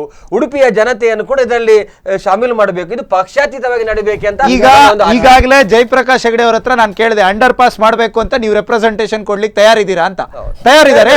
ಸರಿ, ಭಾಸ್ಕರ್ ಶೆಟ್ಟರ್ ಹತ್ರ ಕೇಳಬೇಕು, ತಾವು ಹೋಗ್ಬಿಟ್ಟು ಫಸ್ಟ್ ಜಯಪ್ರಕಾಶ್ ಹೆಗಡೆ ಅವರ ರೆಪ್ರೆಸೆಂಟೇಷನ್ ಗೆ ಲೆಟರ್ ತಗೊಳ್ಳಿ. ಉಡುಪಿ ಜಿಲ್ಲೆಯ ಎಲ್ಲಾ ಜನಪ್ರತಿನಿಧಿಗಳ ಹತ್ರ ಮಾಜಿ ಇರ್ಬೋದು, ಈಗ ಹಾಲಿ ಇರುವಂತ ಜನಪ್ರತಿನಿಧಿಗಳಿವೆ, ಎಲ್ಲರ ನಾನು ರಿಕ್ವೆಸ್ಟ್ ಮಾಡ್ತಾ ಇದ್ದೇನೆ. 29ನೇ ತಾರೀಕಿಗೆ ಅಂಬಲ್ಪಾಡಿ ಜಂಕ್ಷನ್ನಲ್ಲಿ ಸಹಿ ಸಂಗ್ರಹ ಅಭಿಯಾನ, ಬಳಕೆದಾರರ ಸಹಿ ಸಂಗ್ರಹ ಅಭಿಯಾನವನ್ನು ಮಾಡ್ತಾ ಇದ್ದೀವಿ. ಅದರಲ್ಲಿ 10-20 ಪ್ರಶ್ನೆಗಳನ್ನು ಪ್ರಧಾನಮಂತ್ರಿಗೂ ಹೆದ್ದಾರಿ ಸಚಿವರಿಗೂ ನಾವು ಕೇಳ್ತಾ ಇದ್ದೇವೆ. ಅದನ್ನು ಓದಿಕೊಂಡು ಬಳಕೆದಾರ ಸಹಿ ಹಾಕಿ ಅದನ್ನು ಪ್ರಧಾನಮಂತ್ರಿಯವರಿಗೆ ಮತ್ತೆ ಗಡ್ಕರಿ ಅವರಿಗೆ ಸಂಸದರ ಮೂಲಕ ಕಳಿಸ್ತೇವೆ. ಅದಕ್ಕೆ ಈಗಿನ ಆಸ್ಕರ್ ಫರ್ನಾಂಡಿಸ್ ಈಗ ಕೂಡ ರಾಜ್ಯಸಭಾ ಮೆಂಬರ್, ಅವರು ಶೋಭಾ ಕರಂದ್ಲಾಜೆ ಈಗಿನ ನಮ್ಮ ಲೋಕಸಭಾ ಸದಸ್ಯರು, ಅವರು ಅದಕ್ಕೆ ಸ್ಪಂದಿಸಿ ಇದರಲ್ಲಿ ರಾಜಕೀಯ ಮಾಡದೆ ತಕ್ಷಣವಾಗಿ ಇದಕ್ಕೆ ಆಸ್ಕರ್ ಫರ್ನಾಂಡಿಸ್ ಅವರ ಹತ್ರ ಈ ಬಗ್ಗೆ ಮಾತಾಡಿದ್ದೀರಾ? ಆಸ್ಕರ್ ಫರ್ನಾಂಡಿಸ್ ನಾವು ಲೆಟರ್ ಕಳಿಸಿದ್ದೇವೆ. ಮಾತಾಡ್ಲಿಕ್ಕೆ ಅಂದ್ರೆ ನಮ್ಗೆ ಅಲ್ಲಿ ಬಂದವರು ಅವರು ಖಂಡಿತವಾಗಿ ನಾನು ಅದಕ್ಕೆ ಪ್ರಯತ್ನ ಮಾಡ್ತೇನೆ ಅಂತ ಕಾಂಗ್ರೆಸ್ನ ಈಗಾಗಲೇ ಕಾಂಗ್ರೆಸ್ಸಿನ ಪ್ರತಿನಿಧಿಯಾಗಿದ್ದೀರಿ, ತಮ್ಮಿಂದ ಒಂದು ಆಸ್ಕರ್ ಫರ್ನಾಂಡಿಸ್ ಅವರ ಹತ್ರ ಲೆಟರ್ ತಗೊಳ್ಳಿಕ್ಕೆ ಸಾಧ್ಯ ಇದೆಯಾ? ಆ ಬಗ್ಗೆ ಮಾತಾಡ್ತೇನೆ. ಖಂಡಿತ. ಶಿವಕುಮಾರ್ ಅವರು ಈಗಾಗಲೇ ಇದೇನ್ ಲೆಟರ್ ಅನ್ನ ಕೊಟ್ಟಿದ್ದೀರಿ, ಇದು 2.5 ಕೋಟಿಯ ಫೂಟ್ ಓವರ್ ಬ್ರಿಡ್ಜ್ ಇಂದ ಅಂಡರ್ ಪಾಸ್ ಆಗುವಂತ ಒಂದು ಪ್ರೊವಿಷನ್ ಅನ್ನ ಮಾಡ್ಕೊಳ್ಳಿಕ್ಕೆ ನಿಮ್ಮ ಹತ್ರ ಸಾಧ್ಯ ಇದೆಯಾ ಅಂತ ಒಂದು ಯೋಚನೆ ಮಾಡಬೇಕು. ನಮ್ಮ ಒಂದು ನಿಯೋಗ ಅಲ್ಲಿ ಹೋಗಿ ಅವರು ಏನು 15 ತಾರೀಕು ಆಗಸ್ಟ್ 15ರ ನಂತರ ಒಂದು ಡೇಟ್ ಕೊಡ್ತೇನೆ ಅವ್ರ ಜೊತೆ ಮಾತಾಡುವ ಅಂತ ಹೇಳಿದ್ದಾರೆ. ಸಹಿ ಸಂಗ್ರಹ ಅಭಿಯಾನಕ್ಕೆ ಸರ್ ಅವರ ಊರಿನ ಲೋಕಸಭಾ ಕ್ಷೇತ್ರದ ಸಮಸ್ಯೆ ಇಷ್ಟು. ನಾವು ಚಿತ್ತರಂಜನ್ ಸರ್ಕಲ್ಗೆ ಹೋದಾಗ ಅವರು ಕಾರ್ಯಕರ್ತರ ಸಭೆಯಲ್ಲಿದ್ದರು. ಆ ದಿವಸದಿಂದ ಇವತ್ತಿನವರೆಗೆ ಅವರು ಭೇಟಿಯಾಗಲಿಕ್ಕಾಗಲಿಲ್ಲ. ನಾನು ಖಂಡಿತವಾಗಿ ನಾನು ಈಗ ಒಂದು ಪಕ್ಷದ ಪರವಾಗಿ ಮಾತಾಡ್ತಾ ಇಲ್ಲ, ನಾನು ಒಬ್ಬ ಅಂಬಲ್ಪಾಡಿ ಬಳಕೆದಾರರ ವೇದಿಕೆಯ ಅಧ್ಯಕ್ಷನ ನೆಲೆಯಲ್ಲಿ ನಾನು ಮಾತಾಡ್ತಾ ಇದ್ದೇನೆ. ನಿಜವಾಗಿ ಅಲ್ಲಿರ್ತಕ್ಕಂಥ ಎಲ್ಲ ಗ್ರಾಮದವರಿಗೆ ತೊಂದರೆ ಆಗುವಾಗ ಜನಪ್ರತಿನಿಧಿ ಆದವನು ಜನರ ಅಹವಾಲಿಗೆ ಇಂಪಾರ್ಟೆನ್ಸ್ ಕೊಡಬೇಕಾ ಬೇಡವಾ? ಈಗ ಲೋಕಸಭೆಯಲ್ಲಿ ಹೋಗಿ ಇವರು ಚರ್ಚೆ ಮಾಡುವುದು ಯಾವ ವಿಷಯವನ್ನು? ಖಂಡಿತವಾಗಿ ಜನರ ಬೇಡಿಕೆಯನ್ನು ಚರ್ಚೆ ಮಾಡಬೇಕಲ್ಲ. ಬರ್ತೇನೆ ಹೇಳಿದ್ದಾರೆ, ಬರ್ತಾರೆ. ಖಂಡಿತವಾಗಿ ಅವರು ನಾನು ರಿಕ್ವೆಸ್ಟ್ ಮಾಡ್ತಿದ್ದೇನೆ, ವೈಯಕ್ತಿಕವಾಗಿ ಅವರನ್ನು ಇದು ಟೀಕೆ ಮಾಡ್ತಾ ಹೋಗ್ಲಿಕ್ಕಿಲ್ಲ. ನಾನು ವಿಷಯಕ್ಕೆ ಆಧಾರಿತವಾಗಿ ಮಾತಾಡ್ತಿದ್ದೇನೆ. 29ನೇ ತಾರೀಕಿಗೆ ನಾವು ಸಂಸದರಿಗೆ ಪುನಃ ಪತ್ರ ಬರಿತೇವೆ, ಎಲ್ಲ ಜನಪ್ರತಿನಿಧಿ ಬರಿತೇವೆ. ಆ ದಿವಸ ಅವರು ಸಹಿ ಸಂಗ್ರಹ ಅಭಿಯಾನದಲ್ಲಿ ಬಂದು ನಮ್ಮ ಪತ್ರಕವನ್ನು ಅವರು ಇಟ್ಕೊಂಡು ಪ್ರಧಾನಮಂತ್ರಿಯವರು ನಿತಿನ್ ಗಡ್ಕರಿ ಅವರ ಹೆದ್ದಾರಿ ಸಚಿವರಿಗೆ ಕೊಡ್ಲಿ. ಅಲ್ಲಿಂದ ಇಷ್ಟು ಜನರ ಬೇಡಿಕೆ ಇದೆ, ಆದ್ರಿಂದ ಇದನ್ನು ಅನಿವಾರ್ಯವಾಗಿ ಮಾಡಬೇಕೆಂಬ ಒತ್ತಡವನ್ನು ಹಾಕಿ. ಈ ವಿಷಯವನ್ನು ನಾನು ಫೋನಲ್ಲಿ ತಿಳಿಸಿದ್ದೇನೆ. ಬರುವುದು ಕಷ್ಟ ಅಂತ ಹೇಳಿದ್ದಾರೆ. ಆ ಬಗ್ಗೆ ಸ್ಪಂದಿಸ್ತೇನೆ ಅಂತ ಹೇಳಿದ್ದಾರೆ ಅವರು. ಈಗ ಭಾಸ್ಕರ್ ಫ್ಯಾನ್ಸ್ ಇರ್ಬೋದು, ಜಯಪ್ರಕಾಶ್ ಹೆಗಡೆ ಇರ್ಬೋದು, ಮತ್ತೆ ಶೋಭಾ ಕಿರಂದ್ಲಾಜೆ ಇರ್ಬೋದು, ಎಲ್ಲರನ್ನ ಮುಖಾಮುಖಿಯಾಗಿ ಎದುರಲ್ಲಿ ಕೂತ್ಕೊಳ್ಸಿ ದಯವಿಟ್ಟು ವೇದಿಕೆಯವರು ಒಂದು ವೇದಿಕೆ ಒಂದು ಮಾಡಿ ಅದನ್ನ ಮಾಡಿ ಅವರ ಎಲ್ಲರ ಹತ್ರವೂ ಈ ಬಗ್ಗೆ ಸ್ಪಷ್ಟವಾದ ಮಾಹಿತಿ ಯಾಕೆ ಆಗೋದಿಲ್ಲ. 29ನೇ ತಾರೀಕಿಗೆ ಅವರನ್ನೆಲ್ಲ ಕರೆದಿದ್ದೇವೆ. ಎಲ್ಲ ಜನಪ್ರತಿನಿಧಿಗಳು ಅಲ್ಲಿ ಬರಲಿ, ಅವರ ವಿಷಯವನ್ನು ಹೇಳಲಿಲ್ಲ, ಪಕ್ಷಾತೀತವಾಗಿ ಅವರು ಬೆಂಬಲ ಕೊಡ್ಲಿಲ್ಲ. ಅವರ ಏನು ಲೆಟರ್ ಇದೆ ಅವರು ಅಲ್ಲಿ ಕೊಡ್ಲಿ, ನಮಗೆ ಎಲ್ಲರೂ ಕಾಪಿ ನಮ್ಗೆ ಕೊಡ್ಲಿ. ಅವ್ರು ಪ್ರಧಾನಮಂತ್ರಿಯವರಿಗೆ ನಿತಿನ್ ಗಡ್ಕರಿ ಅವರಿಗೆ ಪತ್ರ ಬರೀಲಿ, ಹೆದ್ದಾರಿ ಪ್ರಾಧಿಕಾರಕ್ಕೆ ಬರೀಲಿ. ಅವರು ಈಗ ಅಧಿವೇಶನ ಇರೋದ್ರಿಂದಾಗಿ 29ಕ್ಕೆ ಬರ್ಲಿ ಕಷ್ಟ ಸಾಧ್ಯ ಆಗ್ಬೋದು. 23 ಅವರ ಪ್ರತಿನಿಧಿಯನ್ನು ನೋಡಿ, ಒಂದು ವೇಳೆ ನಮ್ಮದು 29ನೇ ತಾರೀಕಿಗೆ ಸಹಿ ಸಂಗ್ರಹ ಅಭಿಯಾನ ಕಾರ್ಯಕ್ರಮಕ್ಕೆ ಪೂರಕವಾಗಿ ಸ್ಪಂದಿಸದಿದ್ರೆ ಸ್ವಾತಂತ್ರ್ಯ ದಿವಸವೂ ನಾವು ಪ್ರತಿಭಟನೆಗೆ ಹಿಂದೇಟು ಹಾಕುದು. ಯಾಕಂದ್ರೆ ನಮ್ಮ ಹಕ್ಕಿನ ಸ್ವಾತಂತ್ರ್ಯವನ್ನು ಹರಣ ಮಾಡಿದಾಗಿದೆ. ಎಸ್, ಶಿವಕುಮಾರ್ ಅವರೇ, ಈಗಾಗಲೇ ನಾವೆಲ್ಲ ಮಾತಾಡಿರೋ ಹಾಗೆ ತಮ್ಮಿಂದ ಮತ್ತೊಂದು ಎಕ್ಸ್ಪೆಕ್ಟೇಷನ್ ಅನ್ನ ಇವತ್ತು 15 ದಿನದ ನಂತರ ನಿಮ್ಮ ಹತ್ರ ಇಟ್ಕೊಳ್ತಾ ಇದ್ದೀವಿ. ಸರಿ, ಅವರು ಈಗಾಗಲೇ ಜನಾರ್ದನ್ ಭಂಡಾರ್ಕರ್ ಅವರು ಆಸ್ಕರ್ ಫರ್ನಾಂಡಿಸ್ ಅವರ ಹತ್ರ ಒಂದು ಲೆಟರ್ ಅನ್ನ ತಗೊಳ್ಳೋ ಪ್ರಯತ್ನವನ್ನು ಮಾಡ್ತೇನೆ ಹೇಳಿದ್ದಾರೆ. ಜಯಪ್ರಕಾಶ್ ಹೆಗಡೆ ಅವರು ಈಗಾಗಲೇ ಲೆಟರ್ ಅನ್ನ ಕೊಡ್ತೇನೆ ಅಂತ ಹೇಳಿ ನಮ್ಮ ಹತ್ರ ಫೋನಲ್ಲಿ ಕಮಿಟ್ ಮಾಡಿದ್ದಾರೆ. ಈ ಬಗ್ಗೆ ಹೋರಾಟ ಸಮಿತಿ ಮುಂದಿನ ಕ್ರಮವನ್ನು ಕೈಗೊಳ್ಳುತ್ತೆ ಅಂತ ಹೇಳ್ತಾ, ಸ್ಪಂದನ ವಾಹಿನಿ ಈ ಬೈಪಾಸ್ ರಾದಾಂತವನ್ನ ಇಲ್ಲಿಗೆ ಬಿಡದೆ ಮುಂದಿನ ದಿನಗಳಲ್ಲಿ ನಿಮ್ಮೊಟ್ಟಿಗೆ ಇದರ ಒಂದು ತಾರ್ಕಿಕ ಅಂತ್ಯ ಬರೋ ತನಕ ಹೋರಾಟವನ್ನು ಮಾಡುತ್ತೆ ಅಂತ ಹೇಳ್ತಾ, ಸ್ಪಂದನ ವಾಹಿನಿಯಿಂದ ಎಲ್ಲ ವೀಕ್ಷಕರಿಗೂ ಧನ್ಯವಾದಗಳು ಸರ್.